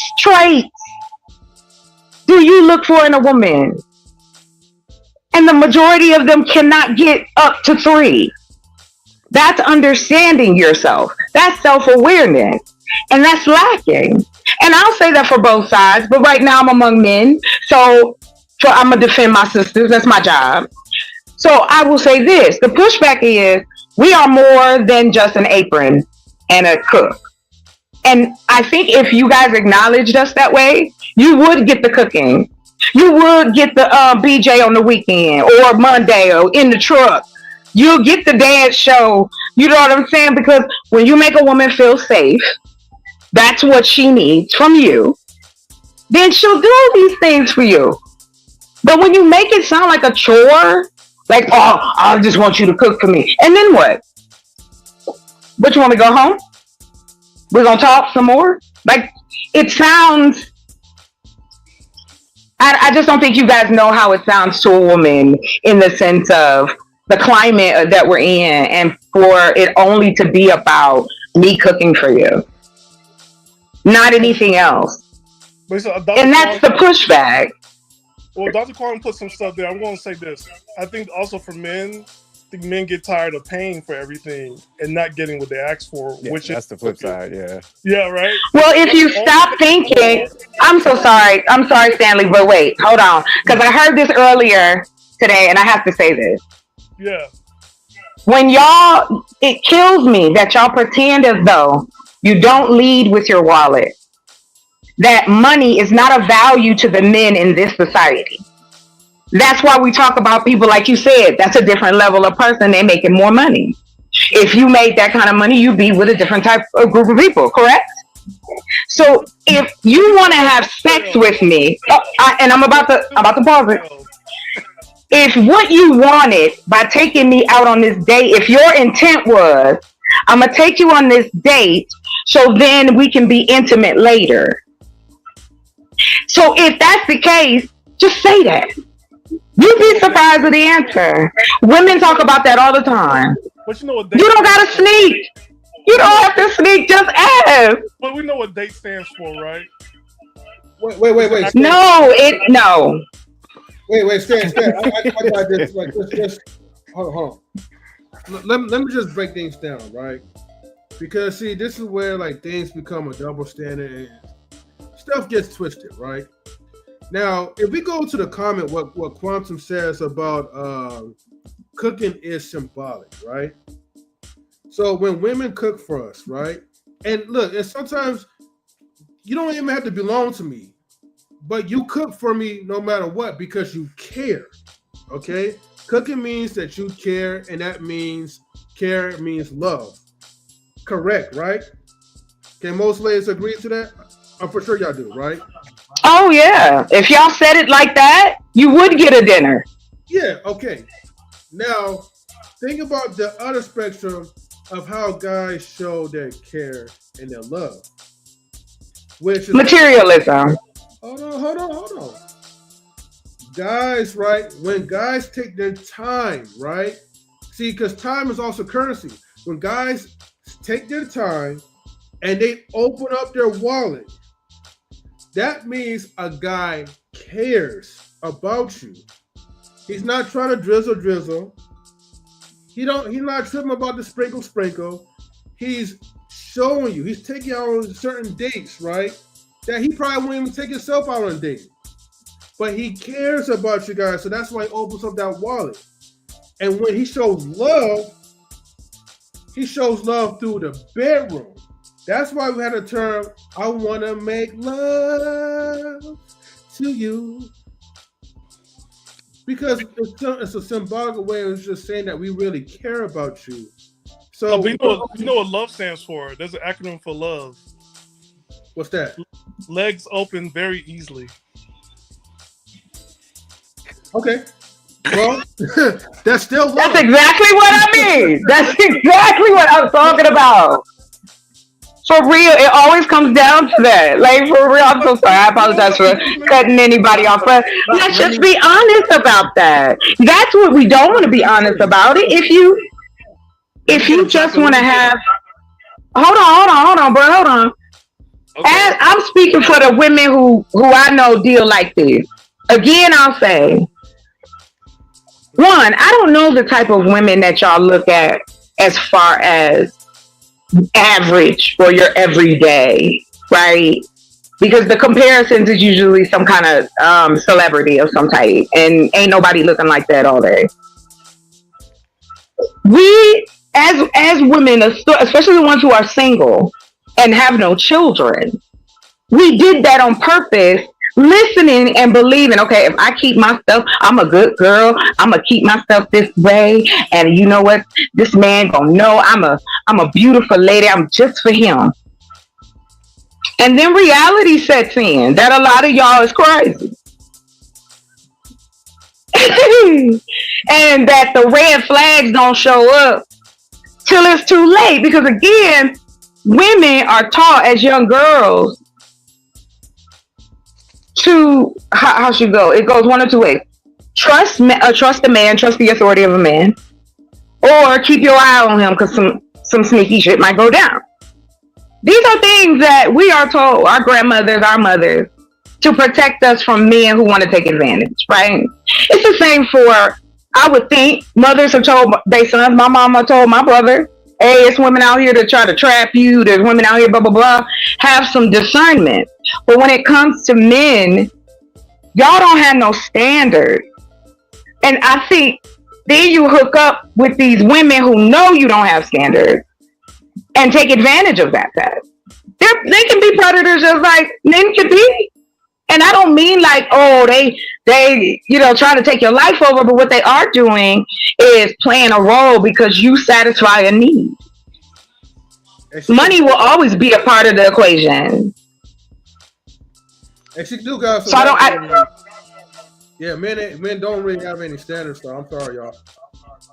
Y'all need to have them. I'll call cap on moms. I know my mother. My mother is like, oh, your mama ain't the only mama. You know what? I'm gonna call Cap because my mom, and sisters, and aunties, and everybody else. Oh, women aren't like that. She just love you. She just having a hard time explaining that. Hold on. Oh, you just gotta let her do her and be okay with it. So, moms are part of the sisterhood. Moms are part of the sisterhood. That's what I'm gonna say. Well, yeah, of course they are, because they are the ones that pass on the information. It's just like the men that are there to pass on the information to other men. I'm thankful that my grandfather was in my life because he wasn't like my father and he wasn't like my other uncles. And like I said, I knew and I still know all men aren't the same. They're very similar and different, just like any other human being, just like women.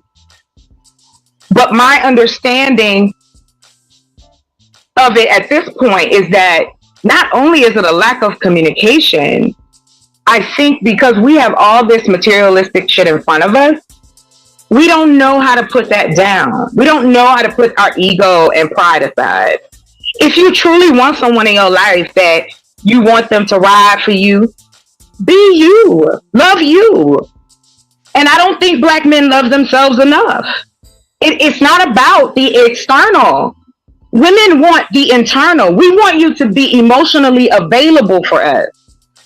And it's like when we ask for that, then but then what do you, but here, hold on. You don't want to give me that, but you want me to come in and cook and clean and be sexy and have my legs open for you. And that is where the pushback comes from. Why can't y'all do the work too? If you want me to not be hold on real quick, I'm a land, I promise. So you want to tell me I'm doing something wrong if I decide I'm going to be a single woman, no kids, just successful and live life. Hold on, stop. That's not true because you don't represent all of society. Yeah. You know how it is. We grew up under this. So if we're real, then we're gonna say it. Yeah. That is what we were taught. That Huxtable bullshit. Like that's what we were on. Like, oh, get you a strong black man and you're gonna be strong and everybody gonna look. That's not how it works. If you're not compatible, we don't talk about that. If you have certain hobbies, and why wouldn't you want your woman to have those hobbies too? And then I hear men say, oh, I can't be friends with my wife. Then what is the point? What sounds good for a woman to want to get married now? So y'all got it. Thank you for letting me speak. All right, let me say this. Hold on, because I was next. Let me say this, right? Okay. Go ahead. Let me say this, right? The thing is this. The woman don't owe you nothing. Nobody, she don't owe you nothing. Even if you spend money, she don't owe you nothing. She don't owe you no food, no nothing. You know what I mean? Because you're not communicating what you really are looking for. You know what I mean? And that's the problem. So you're expecting these things, but you're not communicating that. So now when you done took her on a date or you done spent this bread, now you're mad because it's not working out for you. But that could all be solved if you communicate your expectations from the beginning. Chocolate, if I'm getting to know you, right? And I'm telling you, hey, Chocolate, look, after this dinner, we gonna go on this date, but after that, I want to spend some time with you afterwards. I want to spend some adult time in the evening. I'm letting you know what the play is beforehand. Exactly. Hold on. I got him, Chocolate. Now I spend this money, and now you got to go do something, or now you got to go cook. Nah, y'all not even. This is wrong with men. Y'all not setting up the play, and then y'all getting played. But it ain't the women's fault, but because y'all not communicating what you're really looking for.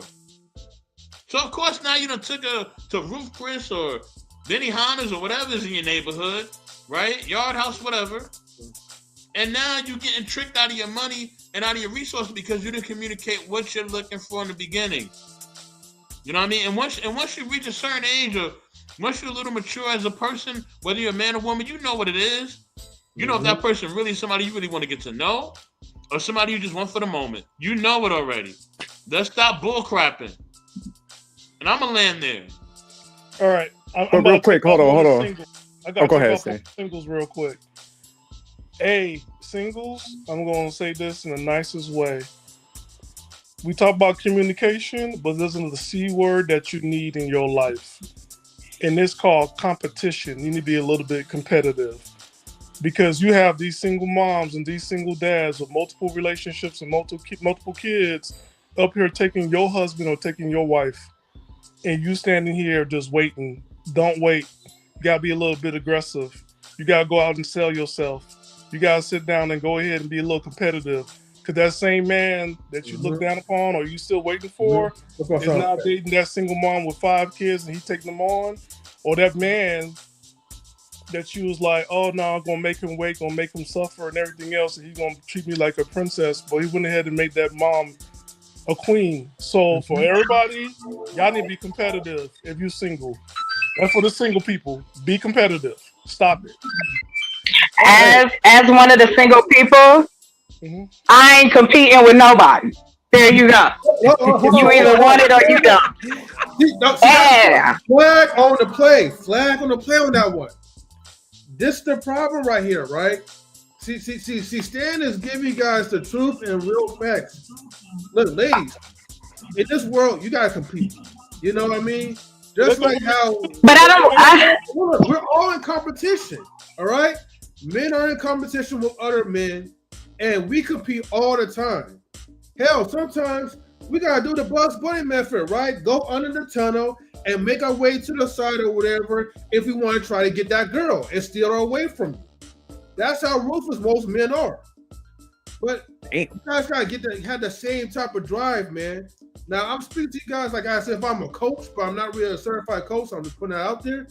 But the point is that look, if the Latino women, right, those average like fuckers, right? Ooh, that's the first curse word I use, right, for the day, right? If those chicks, right, can work so hard to compete, fight, overcook, slander, get the other person fired. They do whatever it takes to get that woman out the way because they want to compete for that attention and for that man. You ladies, right, gotta have that type of mindset. Otherwise, you guys don't get out-competed, right? By not even just by those people, but by multiple people, not just with other black women. All women gotta have that competitive nature. And unfortunately, I really hate to say this, right? You know, and I gotta put this like a disclaimer out there, right? Before like, you know, anybody try to go off the rails, okay? So, you know, to make sure, please be advised that what we talk about that we discuss is not political, clinical, financial, medical, nor legal advice. This is for information and entertainment purposes only, and I'm glad it's not because of me, but because of chocolate and 84. We'll say 84, right? Yeah, I think you meant to say 83. Y'all could be wrong, because you know, like I said, in this game, I'm like LeBron and Jordan. You can't beat me. So you could be wrong. It's fine. Can I jump in there real quick? I appreciate the call out. Thank you very much. Yes. Listen, hold on. Yes. I'm gonna let chocolate cook. Hold on. The thing is that M3, you know, you're my brother. I love you, but you're wrong. And Hold on, I'm not even finished what I gotta say. The only thing. Okay, go ahead, keep going. The only last thing I'm gonna say is this, and this is truth, and this is factual. Black women don't compete as hard enough as the Latinas, the whites, and all the other races of people. That is true. That's all I'm just gonna say. Y'all could get mad, but at least a brother gotta have to speak up on that, because none of y'all gonna speak on the truth. So that's why I'm just putting it out there. I still love y'all, but y'all don't compete as hard. And Chocolate Earth is proving it by what she said. So that's all I'm just saying, you know? Okay. I also will prove to you. Hold on real quick, because you can get him. I just let me cook, please. I just have to say this. You will, baby. I promise. Let me just say this. Hold on. Chocolate, please. I'm gonna let you go. Oh, okay. Let me I'm gonna hold it. All right, then. But my big bro is wrong again, right? Because there's plenty of great sisters out here that's really, really doing their best. You know what I mean? Have great careers, have jobs, saving themselves, working out, going to the gym. I see it all the time on social media. I see it all the time and everywhere else. You know what I mean? Going to church, doing what they got to do. There's plenty of women doing that. You know what I mean? But like I said, what are the women that you're choosing? Who are you choosing? Because there's plenty of women in those other races that ain't really, nice as you may think they are. You know what I mean? That might be in your mind in 3, but they could be just as conniving or even more. You must not watch Lifetime, brother. You must not watch the show Snap. I'm not denying that they're not conniving. You know what I'm saying? Hold on. I'll let you rock. You know what I mean? You must not watch the show Snap. Choppy know what I'm talking about. You know what I'm saying? And most of them are not. Most of the people on that show Snap, they are not sisters. They're them other ones that you are talking about. That done snapped and then took their man out. Then took out the whole family. Whether it's a Thanksgiving dinner or whatever. So you can go on and think that they little angels if you want. But you're just fooling yourself. And I don't want you to be a fool, bro, because you're too smart. You know what I mean? Don't fool yourself, all right? So that's one. Secondly, the only person you need to compete with is yourself. That's it. And that's the only person I'm competing with is myself. I want to be better than what I once was. That's it. I'm not competing with nobody. You know what I mean? And the only standard you should have, and I know some of us are not religious, whatever you subscribe to, whether it's Allah or whatever or maybe don't subscribe to nothing at all. Maybe subscribe to a mentor or whatever else. But whoever's your God or your deity, that's your only competition. That's it. Not no man or human being. Please. They're not even worth it. You know what I mean? I'm not going to let no other man or woman be my competition. Nah. That, like I said, they're not even worth me even thinking about or even contemplating. Chocolate, go ahead. I just have to agree, like, why is it still negatively put in place? So either we want Black people to get together and have a relationship and trust each other and feel safe and allow people, like, help have healthier relationships like our counterparts did. They created all these things so that people could go and get help and go on a weekend and therapy and all that stuff. If we want Black love so much, we're going to have to invest in it just like they did. But we don't. What we do is point fingers. Oh, well, you should have known better. How? I can't read your mind unless I'm a psychic. Mm-hmm. If you weren't taught what red flags look like and don't have the ability to discern them, that's a lot of people too that wasn't raised like that. Mm-hmm. I mean, I guess that the nuance is important in a conversation like this because, again, being that, yes, at one point in time, I wanted to get married. Oh my God. I had the books. I was dreaming about it. I was like, we're going to have a baby. I'll have 4 kids. We're going to be in love. No, it didn't happen. Yeah. Now I could have called away and died, or I tried again. So it's like, people are going to do what they're going to do, but as far as us as Black folks, any relationship I've ever been in was with a Black man that I had a long-term relationship with because they're part of my culture. I remember having this conversation with my mother because unfortunately the things that had happened to her, she wasn't really down for. The brothers was not at the top of the list. Let me just say that. And so she was just like, I'm scared for you because I don't know how many men are out here that will help you make you feel safe so that I can trust you. So you give me respect. I give you respect. And it's almost like, why do we fight that part? The emotional part is the reason we can't get over the hurdle because we both have to empathize and see where we are, our perspective in the relationship. If I tell you and say, I'll tell it. I met one of my exes on a dating line, okay? Never done it before, and I was like, okay, cool, let's try it. I had no idea who he was outside that profile until I met him, right? People lie, people keep secrets. But there are also beautiful things about being in a relationship. Having someone to go home to, having someone to share your life with. If you decide to have children, if you travel, having that companion. And I think that's a part of it too. Like, y'all don't want to be friends with us. Like, we can't, Black men have become so serious, we can't have fun with y'all. because it's taken in a different context. Like it's a little disturbing how unfortunately black men have been tainted, and you can tell out here in this space. But there are good women out here. She just might not be in that package, but there are plenty of us out here. So I just wanted to say that. Thank you. I'm a positive. Oh wait. Well, What do you mean, like when you say like black men are serious? Like I just need. Y'all like, take everything so seriously. Like I'm a person that I like to have fun. I like to joke. I have a sick sense of humor. Like this is how I was raised. The women in my family, like y'all was talking about earlier, that could be a girl, a woman raised. She's a debutante type. Well, I was a tomboy. That's what they called me. My aunts, uncles, all of them. That's how they described me, right? So with that came the understanding of being a girl that likes the same things that boys like, but still be attractive enough to get someone in your life. Because y'all talk about friend zoning. Y'all do that all the time to girls. Listen, you will friend zone somebody. Yes, stop it. You ain't never friend zone a woman. No, here's something with dating, right? I don't let friendship be part of oscillation prize. I don't believe in it.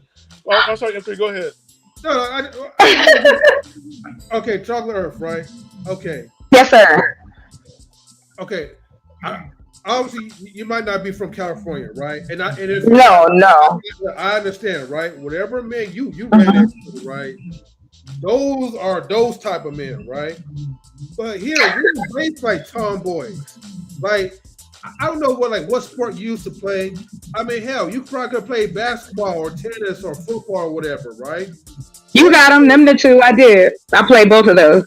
Okay. Yeah. Most men will appreciate tomboy, or what do you call it, tomboy or whatever, versus a woman that feels like you gotta be all super dolled up, all extra feminine looking or whatever. I mean, look, it's okay to have your femininity, but at the same time, but y'all over there dating dudes and shit. No, I'm not. Yeah, y'all better take y'all ass to the nail shop. Talk about some tomboys. Oh shit! But you know what?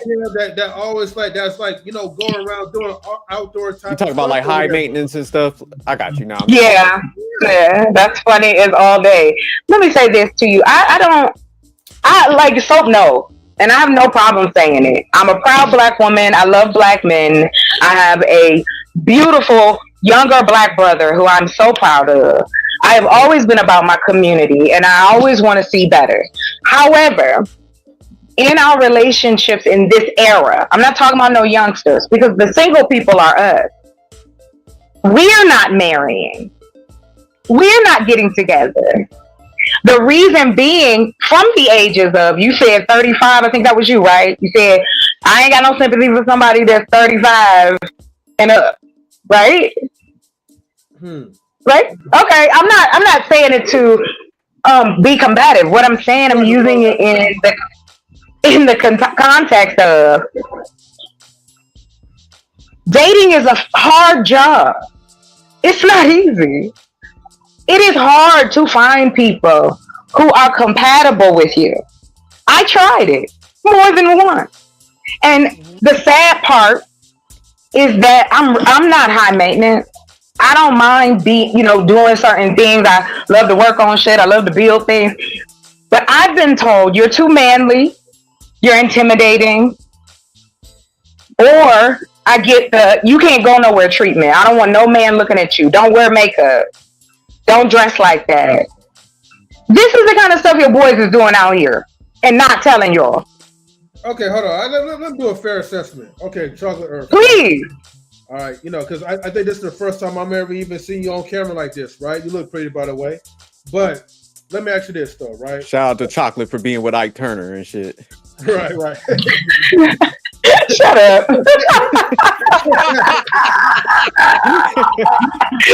Shit, he'd have been under the ground. Listen, they'd have been looking for him. All right, go ahead. Sorry. I'm just going to ask you a couple of simple questions, right? You know, since you're putting yourself out there. How tall are you? I don't mind. Okay. I'm 5'8". Okay, you're pretty tall. Okay, I like that. All right. How old are you? Like, you don't even have to give me the exact age. Are you in a range between 35 to 40, 45 to 45, or 45 to 50? Let me see. Ooh, you tell me how old I am. Be honest. I am putting myself out there. Come on, I'm down. That's what I'm saying. Let's go. How old do you think I am? It's like Kendrick Cam type of moments, though. So, like, you know, from my guess, I feel like you might be like between 40 and 45. There you go. I like the mature. Yeah. Proud of it. Yeah, it's a voice. Yeah. I'm like, you got the mature type of voice, so I'm assuming. You could be smart. That's my bad, though. But it's no, please. Listen. You ain't talking to a person that I wouldn't have said it, and I wouldn't have put myself out there if I didn't feel like I wanted to do it. So don't worry about that. No, not at all. I'm not offended. But I am proudly 45, and my birthday's coming up in April. Yeah. So you know, there's Go ahead. You had a question. You had those red. Those are only two. Well, I'm just putting a claim out there. See, like for me, like I like my women like pretty ripe, anyways. Though, right? So, like 45 to me is like a sweet spot. But okay. But yeah, you look like even though you sitting down, right? You look like you're pretty athletic. I could be wrong. You probably have a beer belly. That's all I cares, right? That's all I know. Well, no, I call it my meat baby. But no, yes, I am athletic. Cause I'm building my greenhouses out on my property. So I've been working on that and doing that. So trying to get it ready before the spring. So yeah, I like being active. So don't ask me to go hiking. Don't do that. We can go swimming. We can go skiing. We can do anything else. Don't ask me to go over hiking on no damn hill. I'm not doing that. Cause I'm a hiker. Huh? I said, what's wrong with hiking? I don't want to. Ain't nothing wrong with it. I just don't do it. I named off other things. You put your dress off, right? Because I love dress though. But I'm just saying though. No, I'm not. I can wash my hair. Like that's not the problem. I just don't do that. Okay. Yeah, no hate on it. Now, if it's somebody I care about, now let me clarify. If it's someone I care about and that's important to him, then yes, I'll do it. Because then I know, we reciprocate that back. He does things probably that I have asked of him, and he's asked of me. Like I don't have a problem with that, but I will tell you this, and maybe y'all can give me some insight. My goal has always been in a relationship to make the man in my life feel comfortable. Feel comfortable to trust me, feel comfortable to talk to me, tell me what's on his mind, and no, it ain't going nowhere. I find men get scared when I offer that. When I take them as who they are. I know who you are, that's why I'm here. Obviously, I like it. Okay. But some men don't. They get real nervous around stuff like this. So, yeah. Like I said, I know every man is that. Yeah, I don't think men are nervous. I think the issue, man, because I was been listening for a while, and I think a lot of times. Oh yeah, please jump in. Please. Yeah, I think a lot of females, they want the guy to almost be your homegirl, and it's like, man, we're men. What's wrong with that? But what's wrong with that? We're not asking you to drop your masculinity. I just want to be able to. Why can't you listen to me whine for 10 minutes? Why can't you cuddle up with me and watch the stories real quick, or one of my murder shows with me? Because I'll be down. I'll cook for the Super Bowl party. We can do this, whatever you want. We doing the wrestling jam. Like, there's compromise in that. There's compromise. Get a blueprint to kill me. Yeah, down the line where we don't work out and shit, so you can get my insurance. We ain't about to watch no blueprint. Y'all are so negative. This is exactly why I am good, especially men around y'all age. Y'all be talking that yeah. And I'm gonna tell you this. No, that's the only thing you pull. That's the only thing you pull. Listen, if she gonna take you out, she gonna do it. That's it. Yeah. There's logic between this, right? Watching Nightmare on Elm Street and cuddling up is different from watching Snap and cuddling up. You gonna have What's wrong with that? We don't have to watch Snap. We can watch other stuff. But you Like, y'all make it difficult. I just named off something. There's so many things we can watch. We're not fighting you. We're just giving you an understanding. I don't think you fighting me. Listen, I have no. I'm very comfortable around men because y'all don't move me like that. So I understand that there is this, unfortunately, generational idealism that men, you as a husband or as my boyfriend, can't be my friend in description, not my homegirl, because you'll never. That's not what we want. We want you to have at least some interest in the shit we do. We are interested in the shit you into. So, like, I don't get it. Like, it's always this. Well, left, right. Well, Chocolate, let me Damn. Take a deep breath, Chocolate. Take a deep breath. So we want to be y'all friend, but the way y'all describe friend, it's like a job. It's like you almost got to climb the Appalachian Mountains to be your friend, or it's exhausting. So that's why guys are just tapping out. Y'all want way too much for friendship. And y'all never adopted being our friends. There are a few men I've met over time, married happily in their relationship, and it's not what, like, the description is. I don't know, like you said, it's work. I don't look at it as work. I should be able to come to you first with my issues. So you don't want to talk to me, you want me to talk to my girl, and then you get mad if she give me some advice that you like, well, she crazy, get rid of her, but you don't want to talk to me. Okay. So what am I supposed to do? Hold on. Okay. Let me handle this, Stan, because this is what you guys are asking. So just sometimes you got to put yourself in the other person's shoes, and I think this is what women don't realize about guys. And y'all think we don't have emotions and stuff, but say we go out, we're dealing with stuff from like our job, our work. We understand y'all have like issues too, so we don't want to like emotionally dump on you guys all the time because we understand you're a person too. Why not? That's the point. That's the point of us being together. Healthy. Yes. Hold on, wait. You've taken a piece of that. The context behind it is for us to have a safe space to share. You just said women need to understand men have emotions. Well, if you don't show them, or you only keep showing us a handful of these emotions, you're going to be dry every weekend. You took that the wrong way. I didn't take it. No, it's not the wrong way. Hold on, pause a second. So what I'm saying is just like, we have that understanding that like you're an adult and you go out and say like you're working, you have issues that you're dealing with yourself. So we're not going to always dump with you. So what we find is like activities to release that stress and all that stuff. So y'all want the dude to dump that, you want to dump it on them, and that's what I'm saying. Sometimes it's just it's a lot, you know. Chocolate, receive the information, Chocolate. Don't fight the information. Receive the information. So then on top of that, as your friend, we got to entertain you. So not only do we got to turn into a shrink. No, you don't. Why are you describing us like we children? This is what you're doing. We don't need you to entertain us like we kids. What the fuck? Stop. You don't do activities. You don't have activities. You don't have hobbies together. What is the point? Sex and cooking? That's it? That's all y'all want? Then say that. Because you can get it. No, but I'm done. This is ridiculous. It's a horrible message. Here's something, Chocolate.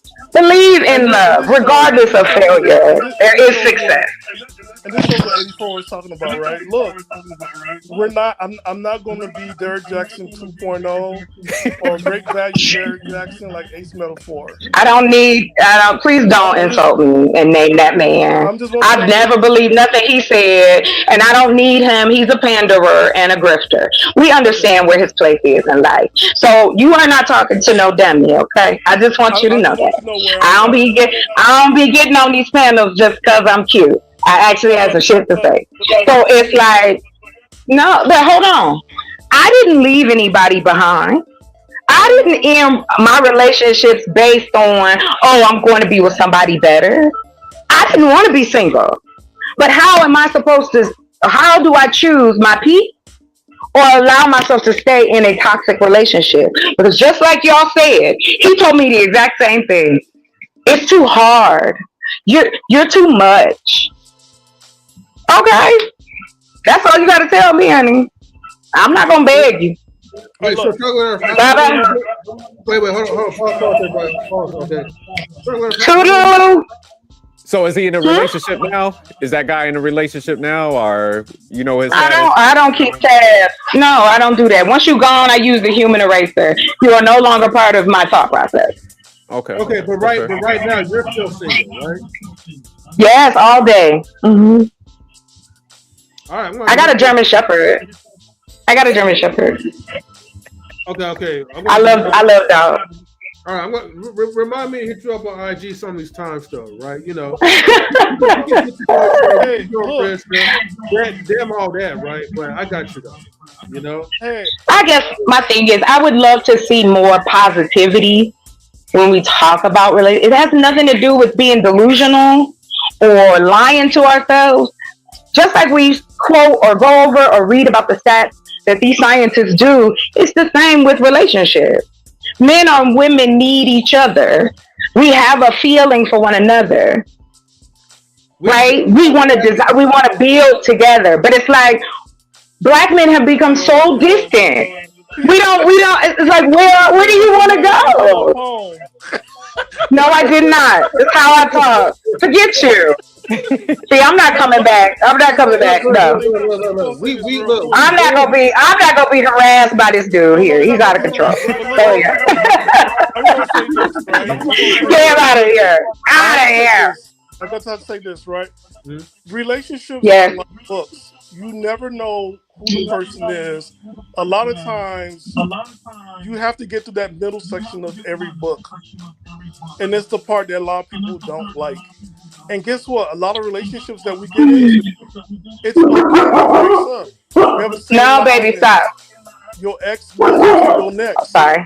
And we got to be okay with the breakups. Now, when I mentioned competition, it wasn't to put down single people or to put you down or anybody else down, right? What I meant to say, I feel put down. Too late. Okay, here's something, right? When we do reviews, and we do reviews on Kinder G, and I'm looking at like the pop of the balloon, a lot of these people. No, but listen, look, I'm single, I'm with you, right? But a lot of them been married, a lot of them got 4 to 5 kids, and guess what? They're getting married again, and they're getting another relationship again. So those of us out here who don't have kids, who haven't been married, we do have to compete with these people now that we're older. So we do have to put ourselves out there. And you do, hold on real quick. You do got to show the other side, like, hey, I don't have kids, but this is what I can give you, right? Because guess what? It's the whole thing of people knowing that they have options and what the options are. Now, here's something that we do need to work on, this part of positivity. We talk about red flags a lot. What we never talk about is green flags. Because I don't believe people understand what green flags are. And people don't understand that socially, and that's why people are socially awkward. That's why people turn to apps. And I'm not understand stuff. By the way. Hold on. I'm sorry, say it. I said, hold on, y'all. Hold on. I knew I got pushback for Stan. Because here's the thing, right? Yeah, I do too. Let me say this. Stan, you're wrong, right? Oh, and the reason that you're wrong is that, and I'm gonna tell you this, Stan, because I love you. You're my brother. You could have been married years ago. I'm for the street. No. Let me say it. We really doing some talk right here. You could have been married years ago. You know what I mean? But the reason why you're not is because, and we've talked about this offline and even now. I ignore the red flag. I told you this before. You're in your own way, and women be in their own way too. Don't think that you're the only one. Women be in their own way too, but you're in your own way. And I've told you this before. Don't know if you listen to me now, but you're in your own way. You know what I mean? Because you think these things that are not true, bro. They're not true. If you were just you, and you just be yourself, and you just put out your own standards and boundaries, that's good enough. You're gonna find the person that you want to be with, and then you're in respectable environments, whether it's a museum or a gala or a play or whatever else, and you go around respectable places, or you go to a bar or something like that that's respectable. They have a dress code, whatever else. You go to respectable Or the places. strip club. Hey, whatever chocolate is into, you know what I mean? But if you go to respectable places, they're going to find respectable people, right? And that's just what it is. So if that's all you got to do. There's nothing wrong with what you're looking for, because I believe you can definitely find the type of woman you're looking for. But all this competing and all these other people on social media, whether it's Kendra G or whatever, that's and I don't even care if these people even get mad. That's all garbage and trash and dumpster fires. All of them. It's a clown show for a bunch of people who are just hurt and just upset and just ain't get what they want out of life, and maybe they 2, 3, 4, 5 kids in or whatever else they understand. And really, you know what I mean? They're just on here complaining and bitching and moaning about who they can't find or what they want or whatever else. You know what I mean? And you're not in that field because you're better than that and you're smarter than that. You know what I mean? And the one thing I admire about you, Stan, and I've never told you this, I'm gonna tell you this today. The way you love your family, including your mom and your siblings, bro, I admire that. Like, you and the way you work hard, bro, I admire that. And I know about how hard you work, because you know why I know how hard you work, because you work with my family. You know what I'm saying? So I know that. But you work hard, bro, and you really love your family. And I really admire that, for real. Like, no bull crap aside. To Chocolate's point, what Chocolate is talking about in relationships is maturity. It's maturity, right? You have to, yes, when you're in a relationship, sometimes you got to sit back, maybe watch some Lifetime or whatever else you want to watch real quick. Cuddle up for a few minutes or maybe an hour or so. You know what I mean? Maybe make some love, maybe not, and then keep it pushing. Go back to watching your game or doing whatever else you got to do. And then if you don't want to deal with her emotions or her being emotional, you just got to say, hey, look, I don't want to talk about this right now. I told my woman that the other day. She came in here, wanted to be emotional about something. I said, look, right now ain't the time, baby. We're going to have to talk about this later. I'm not in the space for it. And we talked about it later. You know you didn't talk to her like that. You better get out of here. No, I'm just saying. Go ahead. You know I did. Listen, honey, I'm not in the space for that. We gotta talk about this later. And sometimes she'll do that to me too. Hey, I don't, can we talk about this later? Because I just need some time to, relax. All right, cool. You know what I mean? And then we go from there. So, and like I said, our relationship is not perfect. We have our flaws. You know what I mean? Most of y'all know that because most of y'all know, us. But yeah, it is what it is. So I'll let y'all wrap from there, and I'm gonna go back to doing what I do. But hold on, I had some pushback for Stan when he was like, "You got to get to the middle of the book." Sometimes you could just look at that table of contents and it'll tell you everything you need to know. So if you look at that table of contents, it is like the book of sophisticated jerk. It is like he don't want to do a lot of shit. So it behoove you to read that table of contents and understand that. It don't be trying to change me or transform me into your program. And I think that's what happens a lot of times, because I don't think dating is really that hard. I think people make it harder for themselves. Yeah, but the book analogy, answers for that book analogy, and I agree with you, right? It was about the whole thing of people saying they don't know the person. When you go to therapy, that's the whole thing. Like, that takes time and trust. Like, it just do. Some people get triggered probably year 2 or something just came up and they just remember at that time period. So people think that somebody just needs to be open the encyclopedia of their own life, and it's like, yo, that's just not natural. A lot of things come up in life. You just gotta have that, like, okay, this is something that's coming up now, and then move forward. But a lot of times we get stuck, and that's what we're saying for like books. You just don't know everything. It's just gonna come up chapter by chapter, and so that's what I was like aiming for with that analogy. Okay, I got you. Yeah, but people get stuck, right? And actually, I'm going to probably just skip this video and play the next video, right? And salute to Marcus. People get stuck like in these dating relationships because you try so hard to rush things. Dude, if you were really serious about dating, if you're really serious about this thing that's called love or whatever, and you want to build something that can be a little bit more everlasting than like your other regular relationships that only will last for like maybe 3 weeks to like a month, then you're gonna have to actually take some time, a little bit of time to really assess and get to know the person. Which means that you may spend a couple of like, months or whatever without really taking things like to the next level.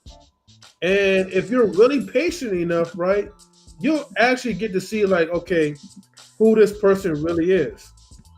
But everyone wants to go like, smash and dash or whatever. They want to like, get the best that they could get before they feel like it's too late. But in actuality, the quicker you try to rush things, the worse it becomes like in these dating relationships. And that's why people make things hard, because now you got burnt so many times, you want to start making these ridiculous rules up. Most of the time, women be making these rules up in these dating relationships until they find the right person, and then they break the rules. But anyways, I'm going to digress from here. And what did Margaret says? The intellect 12 bucks, bro. Mavericks done, effed up. Oh, okay. They traded Luke to the Lakers, means that the Lakers are already looking to go forward with LeBron. Looking to go forward after LeBron's done. Is LeBron tired anytime soon? But anyway, so not to try and go off, but yeah, let's get to the second video, because I want to see the one like where Chad try to negotiate with his future wife. Yeah, but just I did want to touch something else. Yeah. And because it just relates to this whole relationship stuff. And I think like one thing with females, and I don't try to be mean when I say it, but there is a element of entertainment that I don't think they think that they're asking for it, but that's what it honestly turns into. And it's just like men and women could be friends, so. But it's in like a different capacity, because at the end of the day, it's like me and my wife, we're a husband and wife. Mm-hmm. So when guys are like, hey, man, we're not really friends, it's not to slight anybody. It's just to show that distinction of like, I like men shit and you like female stuff. So there's going to be things that we could mesh on. Like we could find certain things, but you might want to go get your nails done. That's cool, man. Go download. You might have some other hobbies and stuff. As a guy, I'm going to have some certain hobbies and stuff. And I think a lot of times people want that person to be in every aspect of their life. And it can't work like that. So I think that's where some guys do tap out. They're like, hey, man, that's smothering. So I think that's where a lot of times the issue happens. Well, Jerry, I know a really proud dude. I was going to call him something else besides simp. But anyways, I agree with Jerk, because like the whole friendship stuff, you do have to look at that and also listen to men. Like sometimes like, okay, we're friends, but I don't want to give you boyfriend privileges as a friend. I do have to put some limits to free myself from dating, and then make sure everything runs smooth with the real female friend I want to be interested in, right? And again, like Dirk said, like it's different for us as men. So we got to look at that and like not challenge us guys. We're telling you what's going on. You got to honor that and like, okay, this is what's going on for men. It's not everything that goes on for us got to be for debate. This is how guys are. This is what we think. And this is what we're going through. Okay, just learn. That's all. Yeah, because there was one of my wife's friends. She came over one time and she was like dating this guy. So he offered to take her to like Vegas and stuff. And I flat out told her, I was like, hey man, y'all just started dating. That's kind of weird. Don't go. He's trying to run game.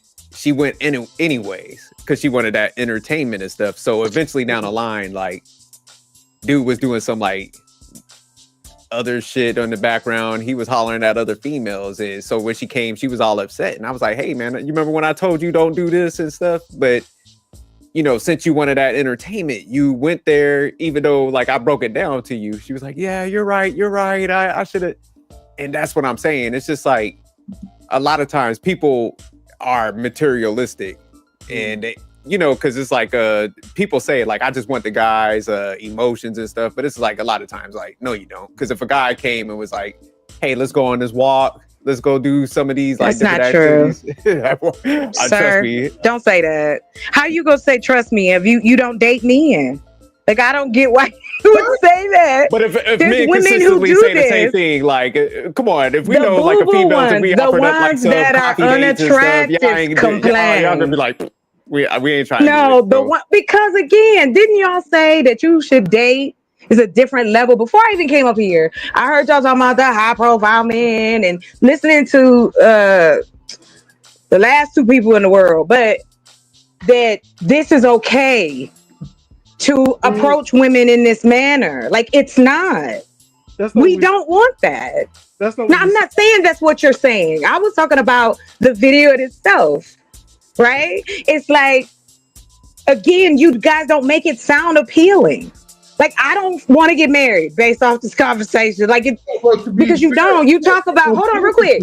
I heard you say, I like man stuff and she like woman stuff. Well, what if she like man stuff too? Then what? Did she like it? Yeah. No. To his question, no, wait. Because he said, I'm talking to, is it Dirk? I thought they was calling you Jerk. It is Jerk, huh? Yeah, it's Jerk. It's Jerk. I'm so blind. Never mind. Anyway, I just didn't want to be disrespectful. I was like, wait a minute, I know I can hear. I took that little test. I'm okay. But anyway, I'm not saying it to be combative. I'm just a passionate person. That's all I can tell you. You good. But it's I don't feel threatened. None of that is there. I do want to share this though, as a woman, dating straight Black men for a number of years. I think I got a little bit of insight on how men act in a relationship and compared to how they act with their friends, how they act with their family.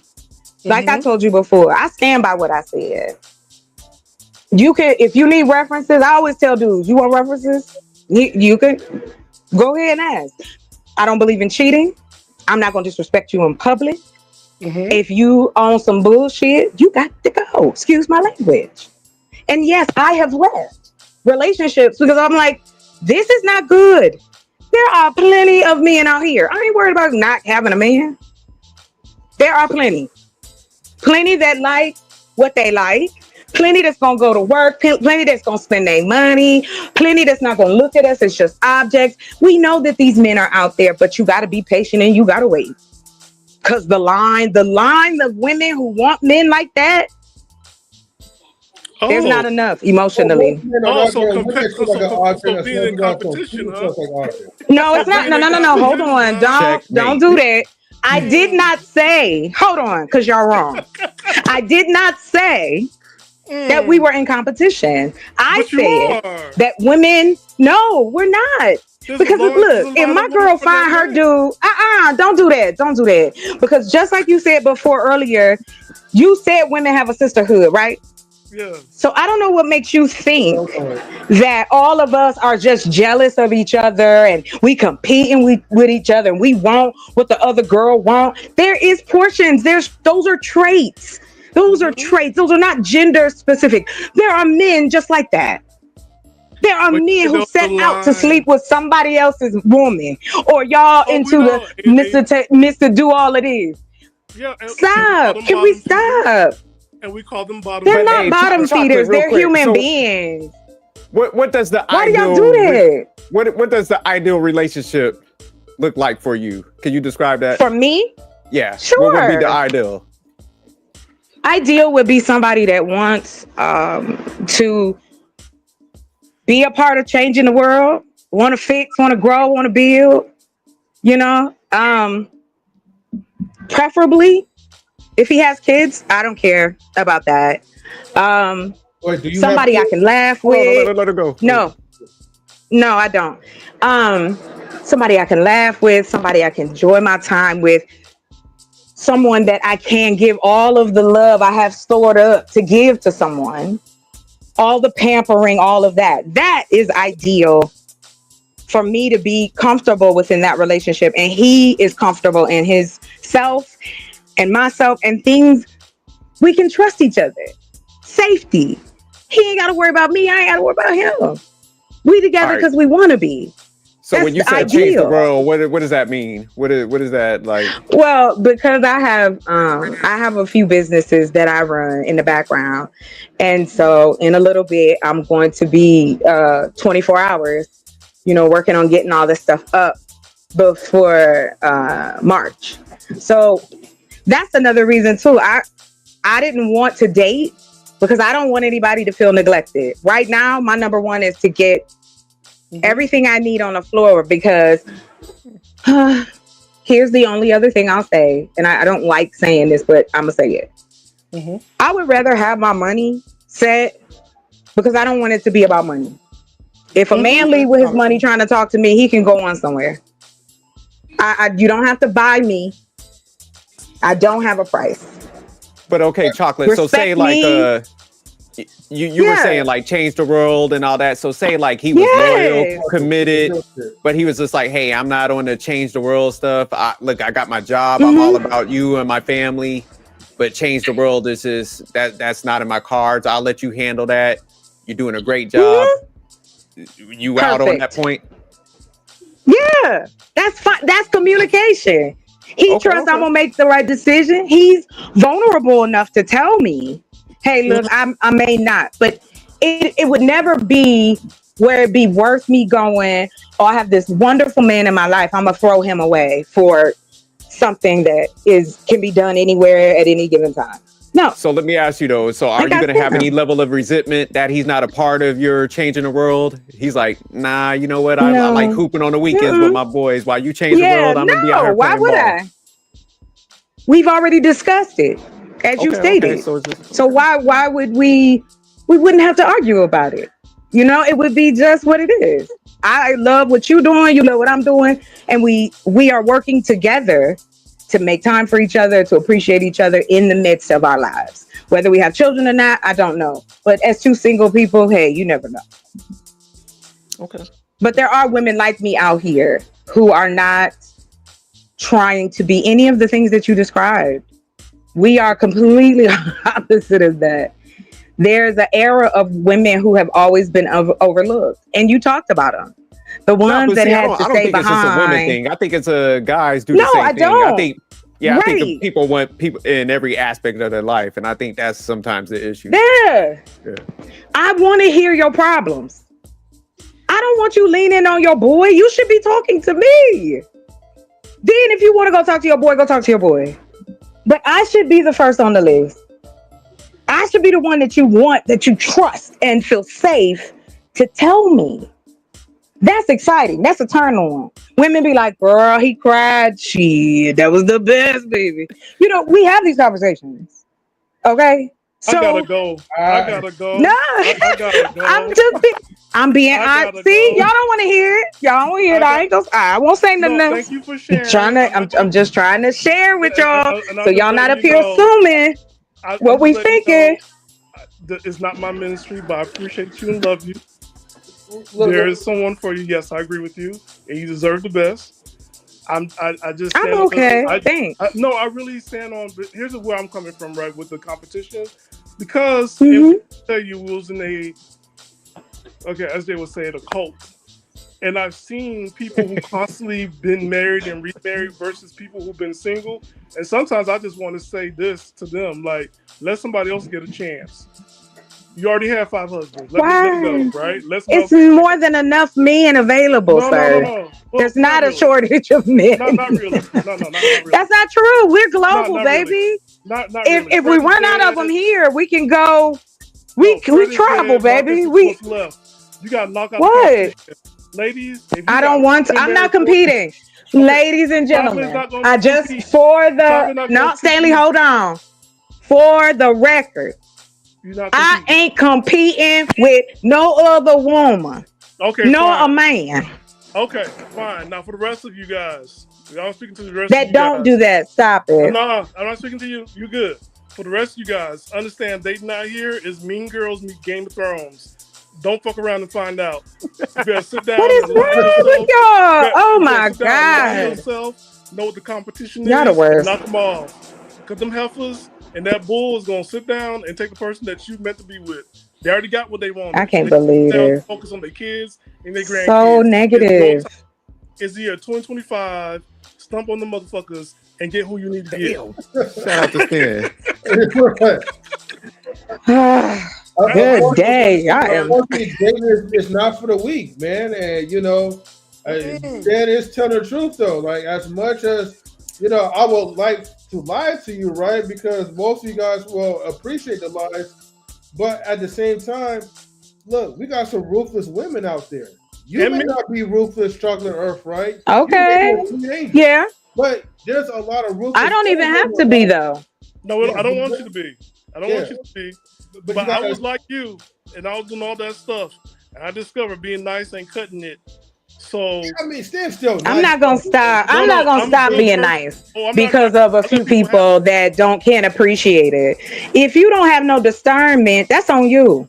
If you can't pick up on the clues that this person is not positive for you, then that's on you. It's just like me, and I would tell them the same thing. Leave. If she don't make you happy, leave. Don't blame it on the kids. Don't blame it on the money. Get out of the relationship, because I'm gonna tell you something. You do more harm than you do good staying in a bad relationship, especially when you have children. And you learned that from Games of Thrones season 3. So once again. You know what, Stanley? I got words, but Stan, I'm gonna be respectful. Let me ask you a question. Because you're taking it a little too far. That's all I'm gonna tell you. Because y'all said like somebody should leave if they're not happy, but could it be a point where they're just never happy? That individual? Yes. Yeah. Yes. Okay. Yes, those people exist. Why do you think that the pharmaceutical companies, therapy, all of these things, there are a lot of unhappy people. Again, because if you don't love yourself, you can't love anyone else. I don't care what nobody's saying. You have to love who you are as a person and then know who you are. If you want some woman that's a freak, get you a freak. Stop pretending. Like you said earlier, Jerk, you said people put people up on pedestals. See, I'll be paying attention. They put people up on pedestals and obsessed about them. You know what I mean? Yes, I've been in those type of relationships. It's scary because then it turns into stalking. Excuse me what I'm saying? I just want someone that I can connect with, a partner in life, a partner that I can walk through this life together without all of these rules and regulations and people in your business.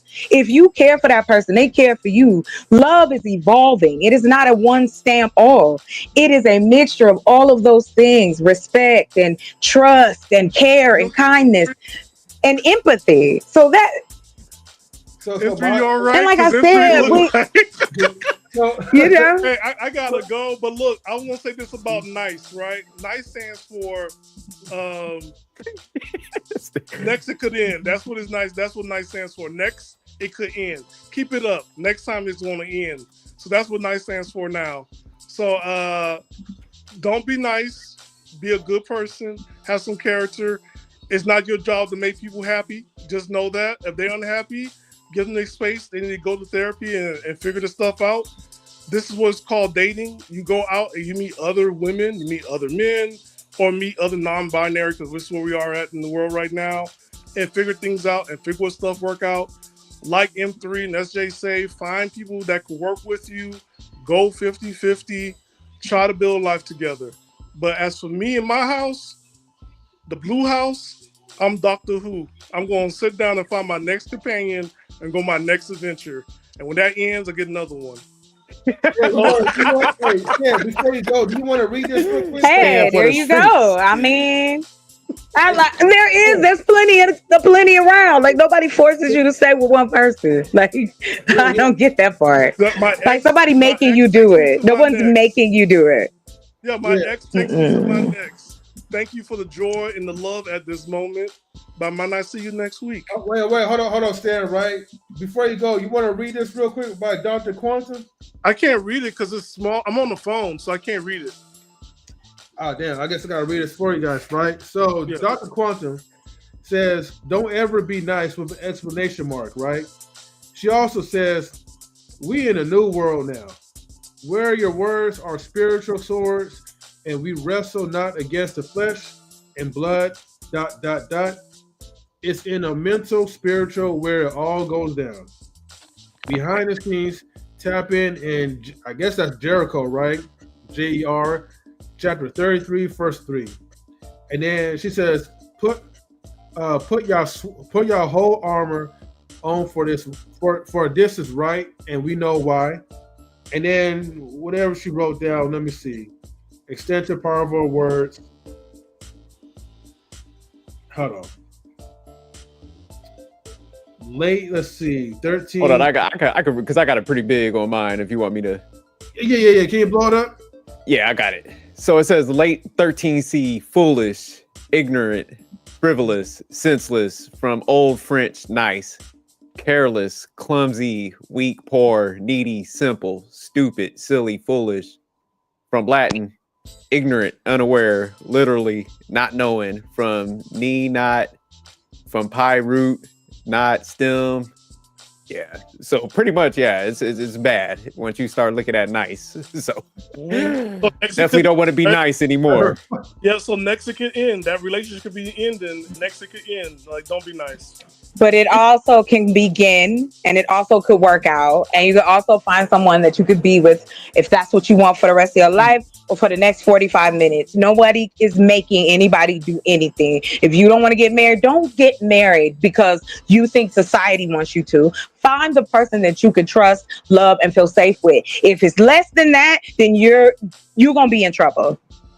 And I'm saying this for men and women both. Stop pretending like you don't know what we talking about. Men are who they are, women are who they are. If you want to mess around, have your little casual joint, I don't look down on anyone because you don't know where they came from in their past. And when it comes to relationships, trusting someone is hard. I don't know you. You could be crazy. I had a dude invite me to his apartment tonight. I just met him the other day. Are you going? And I was like, no, that's all right. Are you going to swing through? No, I didn't. I told him no. Did you block him? Why would I block him? Okay, there you go. You're interested. No, what it is, it started out. No, stop. No, he's an older man.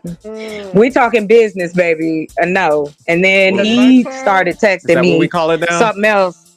You know what? Go on now. Listen. He says. I'm trying to be real nice. Don't be nice. Don't be nice. Don't be nice. Stop playing with me. The only thing that's right now. I ain't going nowhere. Okay. Legs and liquor stores. This midnight. He was hold on real quick, Stan. He was a really nice older gentleman. We were talking about this restaurant that I've been looking at that's empty. And so him and I got to talking, and he was talking about how, he used to, telling me about himself or whatever. This man is in his 60s. So we exchanged numbers for business purposes. That was my understanding until I got the late night text. And I'm like, yeah, nah, we don't do that over here. So he took that blue pill. He's ready to go. He's 20 now. I don't care. Well, then he can go wherever he want to go. Would you consider him a friend? Shit, that ain't my job. What are you talking about? That's what I'm saying. I don't believe in that either. And ladies and gentlemen, that right there is the Game of Thrones. I'm going to bed. No, it's not. I'm going to tell you this. I got to go to work. You better quit calling me the Game of Thrones, or I'm gonna put a root on you. Keep on. I'm calling the dating. Yes, you are. Not you. The dating. And M3 will tell you, I've been saying this for 10 years. Dating, especially dating in church, it is mean girls. It is no religious. No, but yeah, I've had those too. No thanks. That's what they came from. And I saw it again at work, and I saw it again at the gym. And I saw it again when I go out with friends and they backstabbing each other and doing all this stuff. I just sit back, eat my popcorn, and watch it. And guess what? It is Mean Girls. It is Games of Thrones. And you learn a lot on those shows. You learn about strategies. You learn about reading people and nonverbal communications. I don't take it back because it's a reality. Like you said, you don't take things back. This is your reality. This is my reality. Yeah, I would not. Right. No, I'm not knocking it at all. That is why I say respect your game, sir. Yeah, and my game is I guess when I hear men, Mr. Joseph, as you said yourself, you have made many assumptions about how women think. So I'm just going to say this to you. If we want you, we will let you know. Green flag. So if hold on, real quick. But I'm gonna tell you something. As on the other side of this hill, where I am told as a Black woman in my community that give a brother a chance. Look at his possibilities. He gonna be some one day. These are the things that were told. Stop shaking your head, sir. You ain't a girl. Ain't nobody gonna tell you that. No. They told us that. We don't agree with them. They told us that. It don't matter if you don't agree. It's already ingrained, baby. It's already ingrained in the blood. That's why y'all do what y'all do. We do what we do. It is ingrained in us. And so now it's more of the. And here's the thing, which is not admitted. Women started focusing on getting money and having their own money because unfortunately there have been a lot of men who use that as a weapon, and women got tired of that. Like, you're not going to use money as a weapon to make me be with you or to make me do things for you. Like, that's insane. If you want to hire somebody, hire them. Like, what the hell? It ain't that serious. We can't have fun. We can't frolic. We can't joke. We can't laugh at shit. We can't do none of them things. We can't play bingo or Twister. We can't do none of them things. That's what I mean by having a friend in your mate, is that we can still be, even if it does feel like that teenager love. What's wrong with it? Yeah, what is wrong with that? Y'all be doing that. I ain't gonna lie. Y'all be But that's what I'm saying. Dinner after dinner.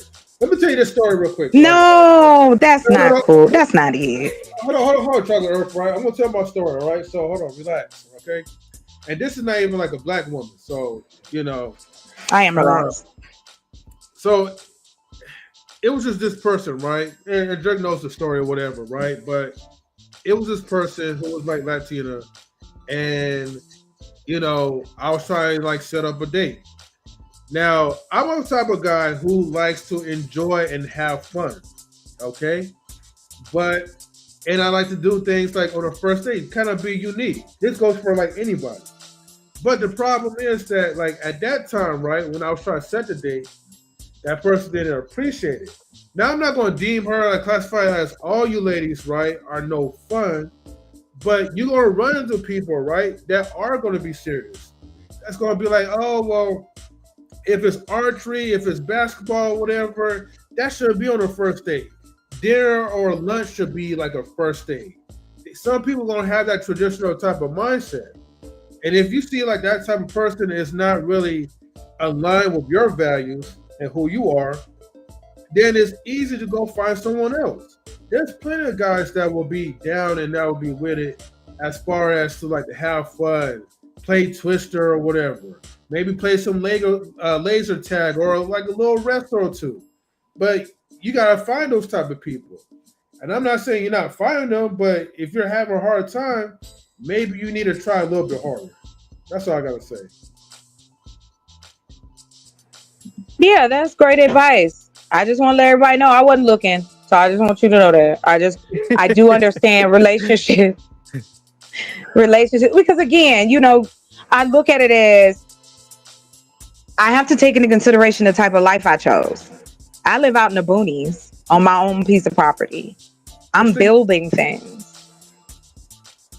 And I'm doing this, I'm doing this on, on my own, a little bit of help from here or there. However, I love that I'm doing it. I'm happy that I'm at this precipice. I would love to have someone to enjoy that with. However, some of us are not so lucky, and that's okay. Because again, when I am a person, as I've been described, I'll give my mother's description of me. I'm a free spirit. I'm a bohemian. I look at life in the way of let's find the good things in it. And I enjoy having a companion, but I don't, all this craziness, all this, I got to lead you down the street and you got to be submissive and you take your makeup off and your weave don't work and we don't care about your education. Like, what? How is this making me want to be with you?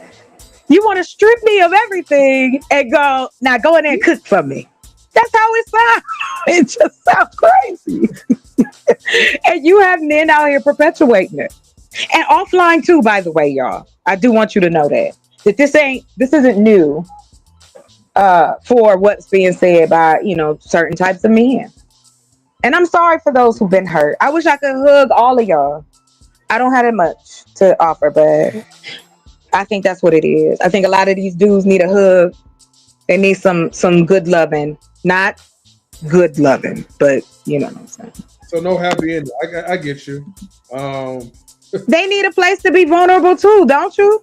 Like, Jerk, if you don't mind me asking you, sir, you trust your wife, right? Yeah, I trust her. Right. No doubt. So it wasn't even a second thought, right? No. That's because that's the person that you have decided to not only love, but be vulnerable with. You go to sleep with this person every night. Hey, you're one of...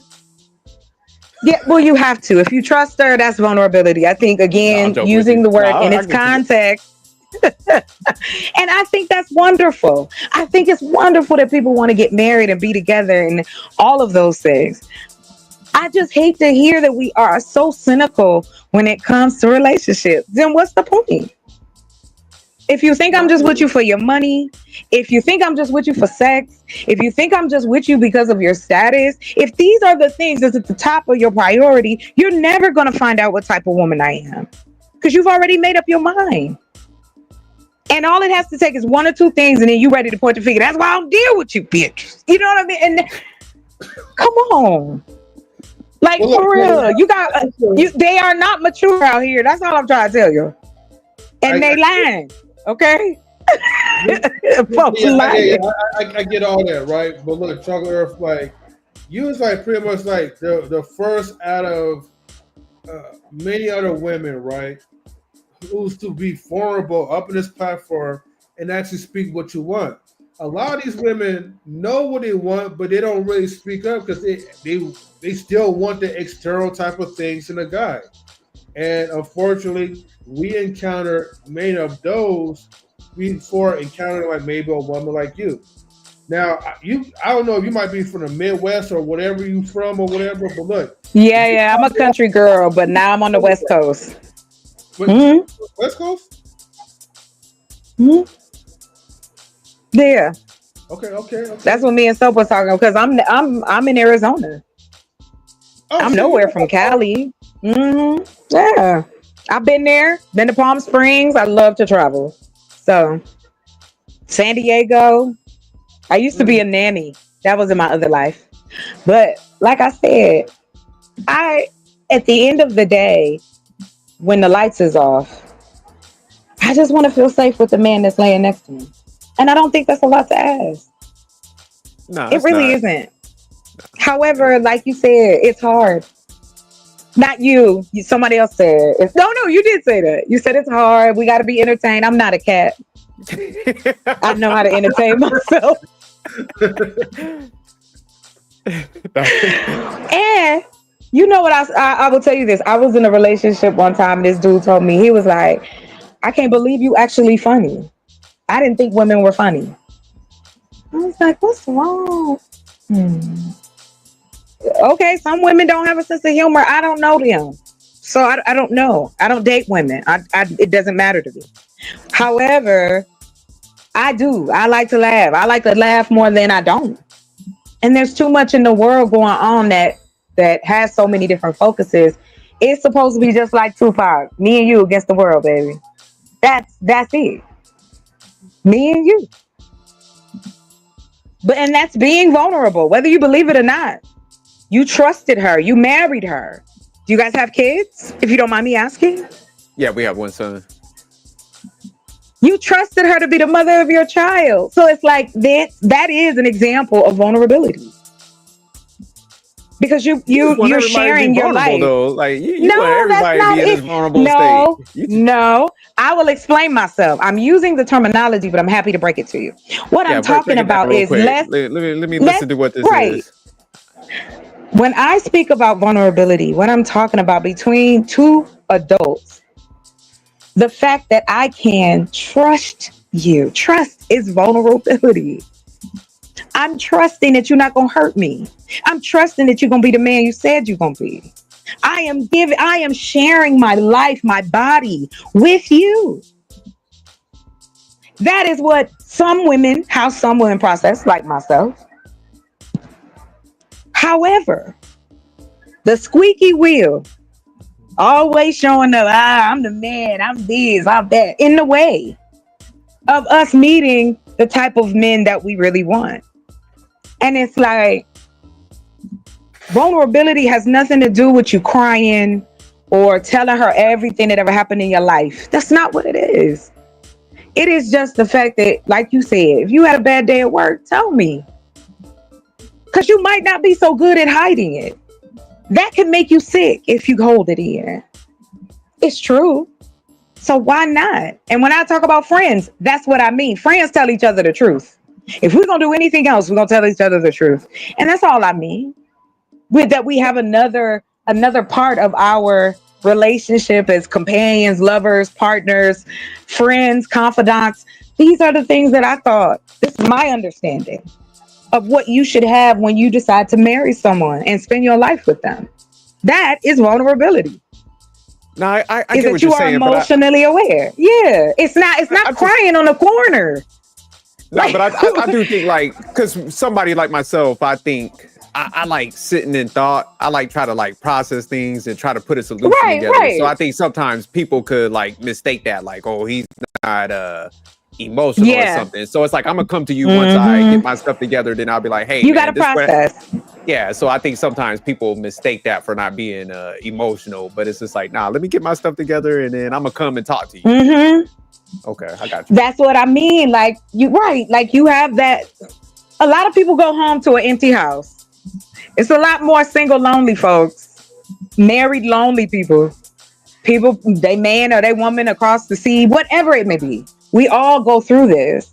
And to have someone you are willing to do whatever for, if they make you feel safe, if they make you feel reciprocated, that I'm giving myself in this relationship and you're giving yourself in this relationship. That doesn't mean we're doing the exact same things. It means that my excitement is learning you as we go on. Because we should evolve. Yes, I want happiness and joy and love and fun in my relationship. And I don't want no less. Yes, we may have a problem. Yes, and I'm good. I'm good under stress. So if something come up, I got you. But the majority of the time, come on, let's leave the world out there. That's what I thought it was supposed to be about. So at first you had me nervous though, because when you was like saying the vulnerability, I just imagined a dude like his chick holding him, he's crying. Oh my God. And it's just like just hanging there, So okay. But I'm glad you broke it down. Great conversation. I appreciate you letting me. Jerk, let me tell you this real quick. When my ex, his friend died he found out his friend died while we were in Vegas. With that, it was a trip for us to go to Vegas. So it was like the first day we had just got into our hotel and he got a call and I knew something was wrong. I felt that. And then when, he was like, I'm sorry, I need a moment. My friend, he's explaining and I'm like, do whatever you got to do. Whatever you need to do, I'm here. And that is what vulnerability is about. Okay. It's about being there for one another. That's it. None of this shit they put out here in these magazines and social posts and all that. It's all a facade. People pretending out here. They Pinocchio in it all day. So yes, I'm gonna speak up for those of us who ain't full of shit. We really want a good relationship if that came around. But I'm not gonna settle for crazy down the street. No, I agree with that. No, I don't think people should settle for that. And I do think maybe, like you said, we do need to market things a little different because, like, I do like women that come with solutions too, man. And I do think there's more guys like that. But I think, like you said, it's some communication thing where the word ain't getting out. So I think you should speak up on that. Or they're afraid. You know that too. Like, if a guy thinks I'm intimidating, he's not gonna talk to me. I've had that happen. Yeah, but you say and told to me like. No, that is true. There are some guys like that. Yeah, but Chocolate Earth though. But to be honest with you, like you shouldn't even worry about like those guys. Actually, you should be thankful if those guys are tell you up front they're intimidated and they don't want to. Oh no, I was. Yeah, I mean, but it's still. I'm still human though. M3. It still doesn't. It still leaves a little bit. Women with rejection, it happens to us too. You know what I mean? I know. And that's right? you know. They don't take rejection that well. But what I'm saying Yes. is that the door closes, right? You have another door that's open. You know what I mean? Right. So you got to, as you continue to be open-minded, as you continue to still have the faith that, look, you're going to have that companionship. You're going to find that companion buddy that's going to accept you for who you are, but is also going to appreciate, you know, what you're actually putting. And right now, I'm saying, like, this is amazing to kind of, I feel like for the first time, I'm actually hearing something that is so a woman like, you know, like yourself, because we don't do it too often. You know, I wish I wasn't that lazy, because if I was, like, you know, I would have definitely been clipping this and been uploading on a YouTube channel about that. Nah, you good. I'm glad. I just appreciate you letting me come up and be a part of the conversation. Chocolate, my boy M3 got good credit. He does charity work on the side. You know, let me start pitching my boy. That's awesome. And likewise, somebody else said that. I happen to be on another live. That's why I be like, dang, it don't be enough women. And then I'm the one that I got to get joked on. Because somebody was like, Chocolate, she free. She ain't got no kids. Can you listen? I don't lead nobody on. I don't play games. I know right now I'm not available. Like in the sense of mentally, because I'm focusing on trying to build this.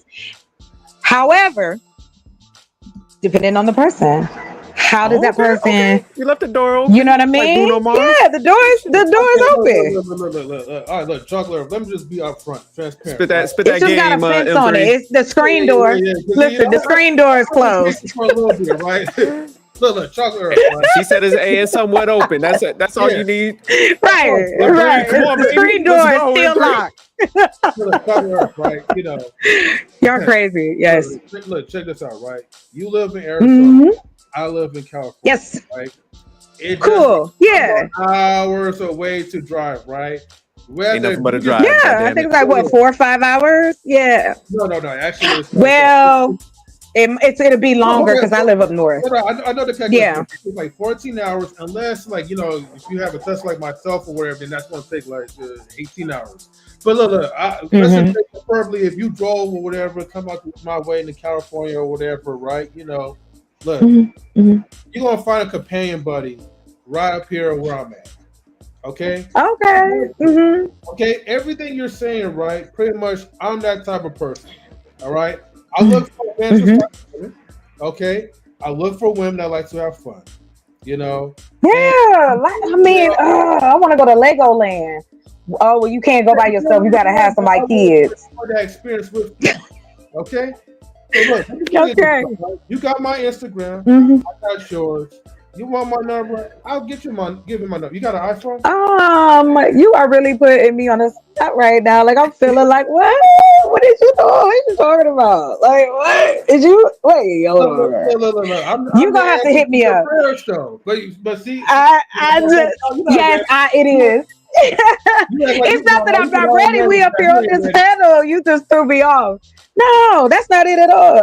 You threw me off. It is, yes, I still get shy. And he ain't trying to hide it. He was direct. He was like, look, this sister was saying some good stuff. He was like, I gotta spit game at her. I gotta shoot that shot. But we gotta let's have that conversation behind the scenes. Shout out to M3. M3 is like, look. Listen, I don't.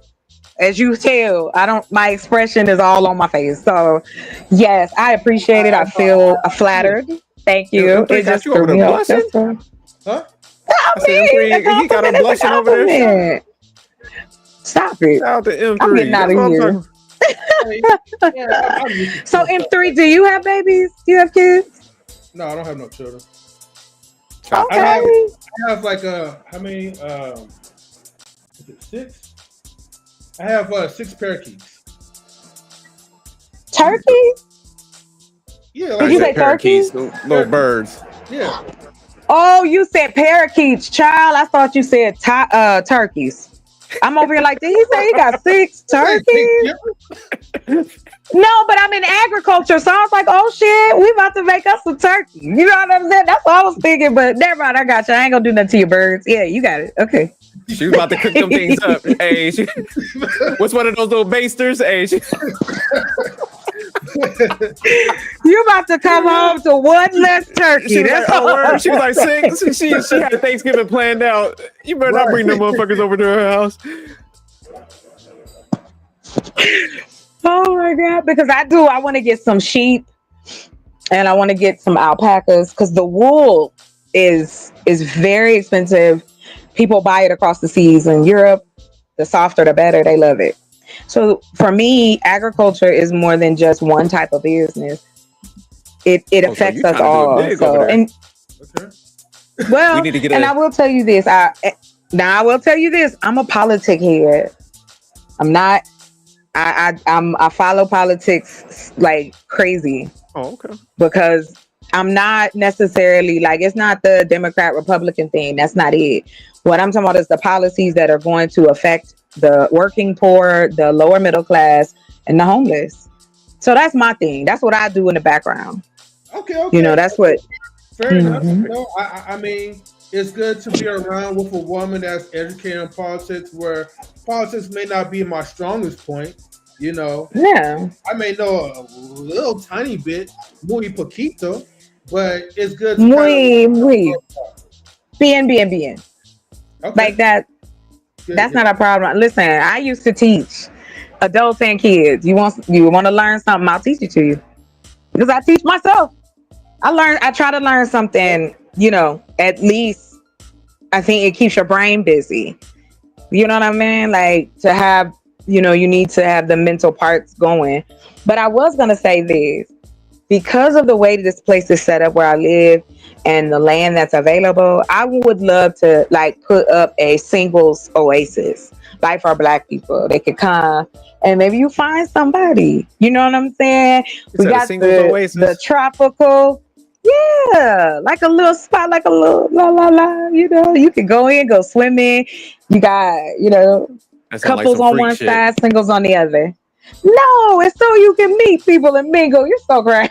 Y'all gonna be out there doing peyote. You're gonna be out there running around butt naked. Oh my God. What's wrong with that? I think that's a good thing to do. Nothing at all, but no, for real. Because like for instance, well, like I said, one leads into the other. I've been working on this since 2017. So now that the land is secured and we're able to move on to the next phase of it. So how much land we're do you got, like, growing food for people. I'm on 1/4 of an acre right now. Oh, okay. I'm not gonna buy any more acres until this month. This month is they do auctions on the land. So you know. So right now I can put my next acreage is going to be between 20 and 40 because we about to have you ever heard of earth bag homes? No, I never heard of that, but so Arizona is one of the 5 states that will let you build your home with earth bags. Basically it's I always mess this word up. It's proper. It's a UV protection plastic bag, like a sandbag. And so what you do is, and that is just the protection, but what you're put inside of it is clay, clay, sand, lime, and dirt, which wonderfully my land supplies the majority of that. So I can just use the earth that's around us. So the goal is to build transit housing and move into building homes for people, building communities for people. So yeah, that's it. I mean, I know that the life I'm choosing kind of puts me in a place where I'm gonna have to be a little bit of everywhere. And I just don't want my partner to feel neglected. You know what I'm saying? Don't worry about me. Like, I don't want to be resented. I don't think so. You just gotta, let them make that decision. I think if you lay out your well, that's what I give you. That's what I'm saying. Yeah. Mhm. I'm looking at I them would talk about that Earthback up homes. That's front. pretty You know what I'm interesting. saying? Yeah. Yeah, and you can build an earth bag like a 1 bedroom, like a little studio, $300. Now, yes, it is more labor intensive, but you can have a structure up in 10 days, just the outside, and you can build, and they will last you. Like parts of China has been built this way. Like it's just earth and dirt, and so it becomes geothermal. So when it's hot, you cool, and when it's cold, you warm. And I'm into all of that kind of stuff. Yeah, this Like is I want to interesting. have stone in my kitchen. You know what I mean? And the natural things also too allow you to live somewhere that you don't have to worry about mold, fire, flooding, dust. Because see, Arizona's we pretty hot use though. those earth bags and it clean. Only in the South.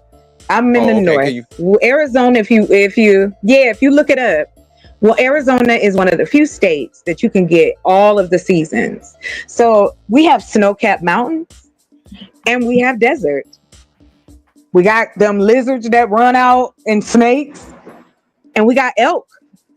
You know what I'm saying? So that's an article we got I pine found. trees. Yeah. Well, because again, it was created by this East Indian man who had to. NASA had asked this man, the scientist, to go, okay, what could we use if we ever get to Mars? How could we build? And so he suggested, let's use the Earth that's available. So this is where the process started. He started a school in California where you can get your certification in earth bag building. Like, it's really cool. It's a whole nother world. And it allows you to understand that having these natural things in your home are going to make you healthier, your family, your children, the whole nine. And it can look like so many things. Like, you could build it, make it look like so many things. Yeah, that's what I'm seeing. This is actually So, pretty interesting. It looks like, like those little eco-friendly, like tiny homes that you just build up. Yeah. And see, here's on the other side of that. I get approved for it. I can work with Hood. I can work with other charities to pay someone else's rent or transition. We want to work with people, but then it also serves as a opportunity to show that there's a different way to do things. So yeah, it's actually because like I was gonna ask you, like for the amount of acres, I know you said something like 20 to 40 acres. How many of these type of homes do you think you could put on at it if you got to that level? In Navajo County, you can put 2 homes on each acre.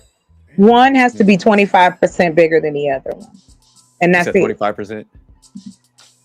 Bigger or smaller. One has to be bigger than the other house. No problem. Yeah, that wouldn't be too bad. You put a 2-bedroom there. It's needed. Let me just tell y'all. Whether you believe it or not, it's a lot of money in helping each other. That money just sits there. They don't do nothing with that. If people don't apply for those grants, because I understand the work is hard, everybody ain't gonna do it, but somebody did it, and so now I'm in that same circle. I know exactly where I'm about to buy this land. And like I said, once I get done, because I have other things I'm doing.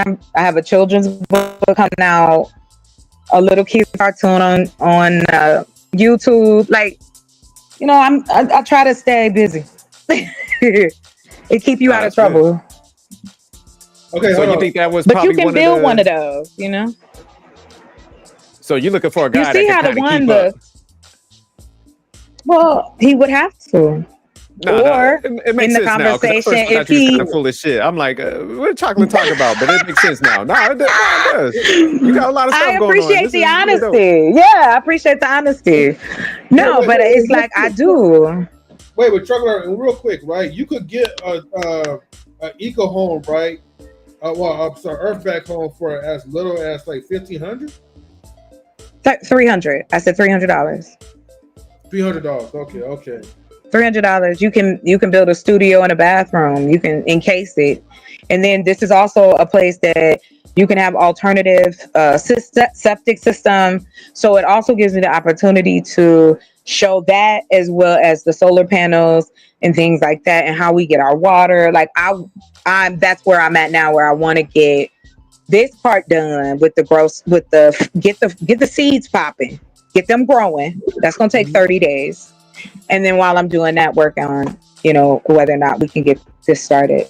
So hey, would you mind coming back? Because I would like to dig deeper in this. Sure, please. Yeah, sure. I got all kinds of stuff. Yeah. Okay. Hey, Jerry, we might have to somewhere between like the week or whatever. We probably have to do like one of those like old-fashioned knowledge and relationship topics, right? Where we talk about like the educational aspects of things. And then no, that's what I was thinking about. Because this is interesting, actually. Yeah, to go like more. Well, because it leads into so many different things. Like, for instance, have you ever had microgreens before? Micro what? Microgreens. Microgreens. You ever been to a fancy restaurant and they put they garnish it with like them little leaves and little plants on your food? Yeah. Those are microgreens, some of those, and you can grow them in 7 days. Oh, microgreens. Once there's, you can grow those in 7 days.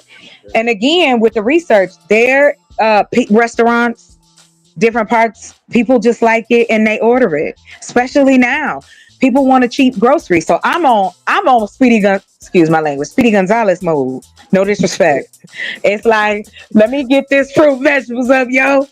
Because what I'm trying to do is we're doing 36 different fruits and vegetables. Then I can apply to SNAP and people with EBT can purchase from us too. So there's also like an app where moves, I might want to save money, but like let's just say like you spend money like or maybe half of what would normally cost, but you get like a mystery bag or something. You talking about?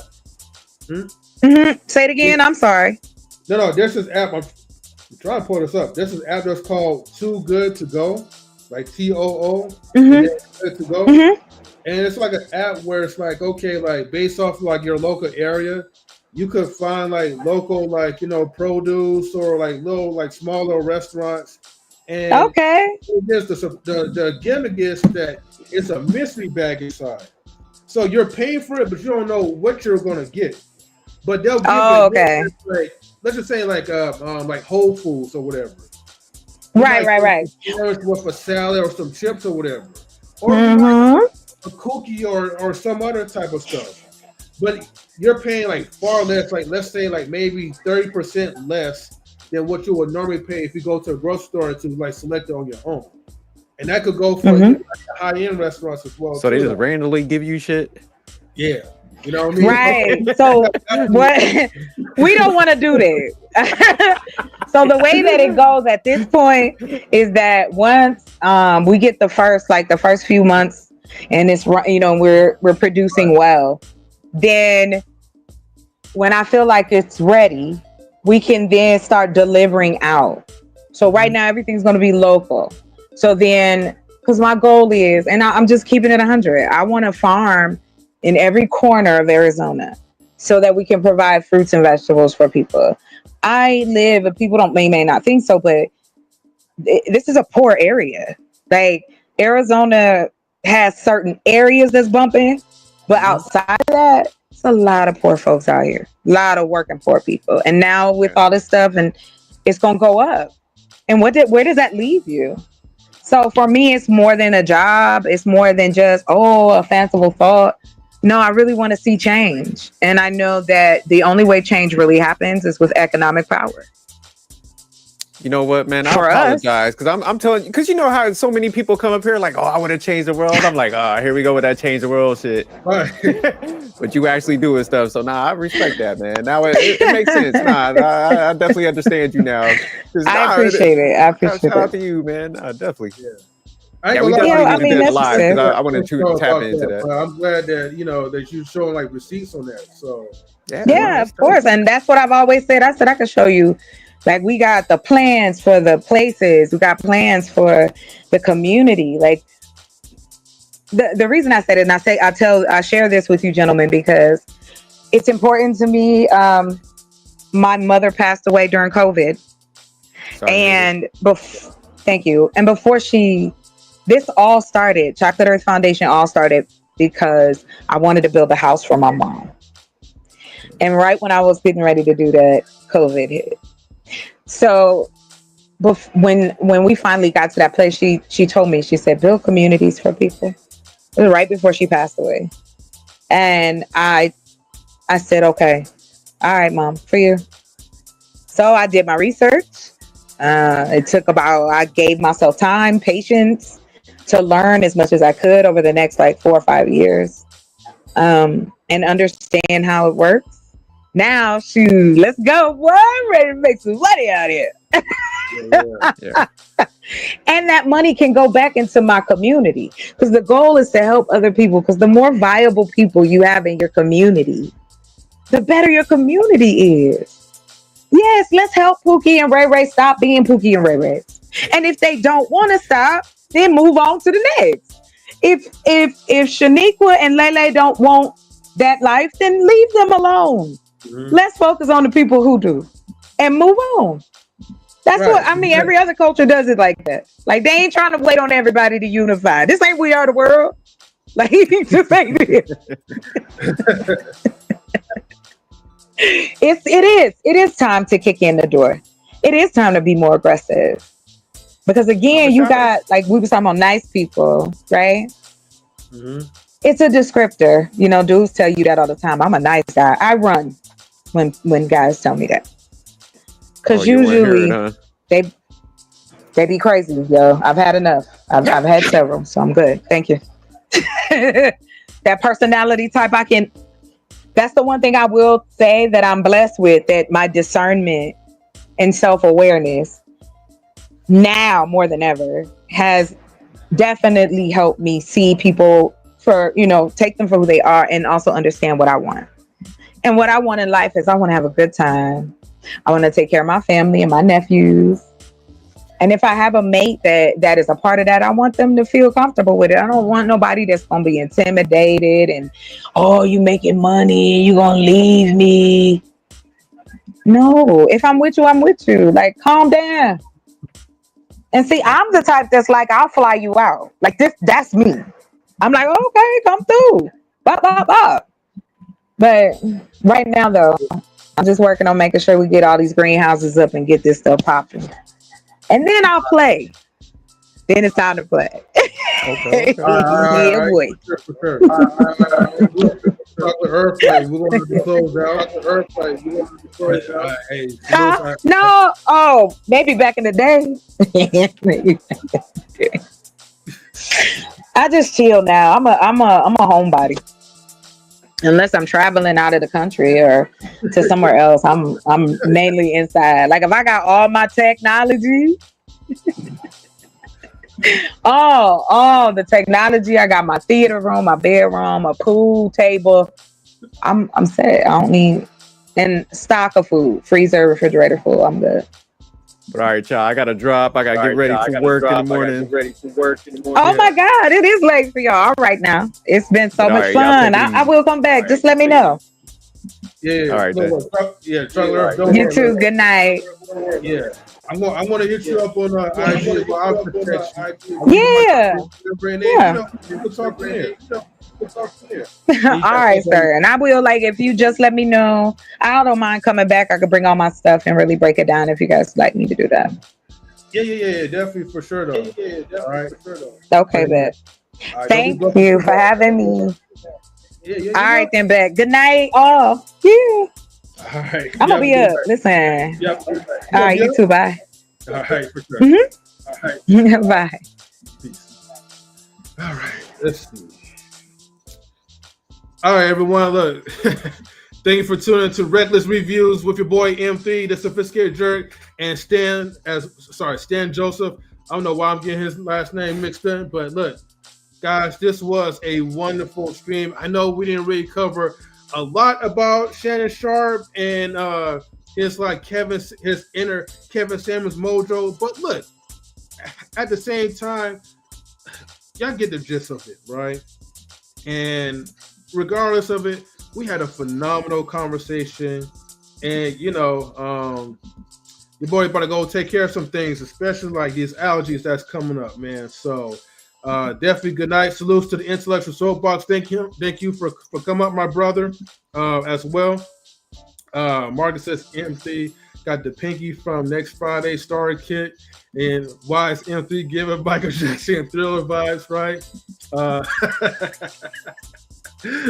Yeah. Shout outs to Marcus, man. Thank you for tuning in. Shout outs to Ruthless Truth, man, and Lola and all these other people that came up in there as well, too. Make sure you guys get the likes up for sure. Subscribe to the channel if you're new, and continue to share the videos. So anyways, guys, we are out. Thank you, everybody. Peace. And that's it.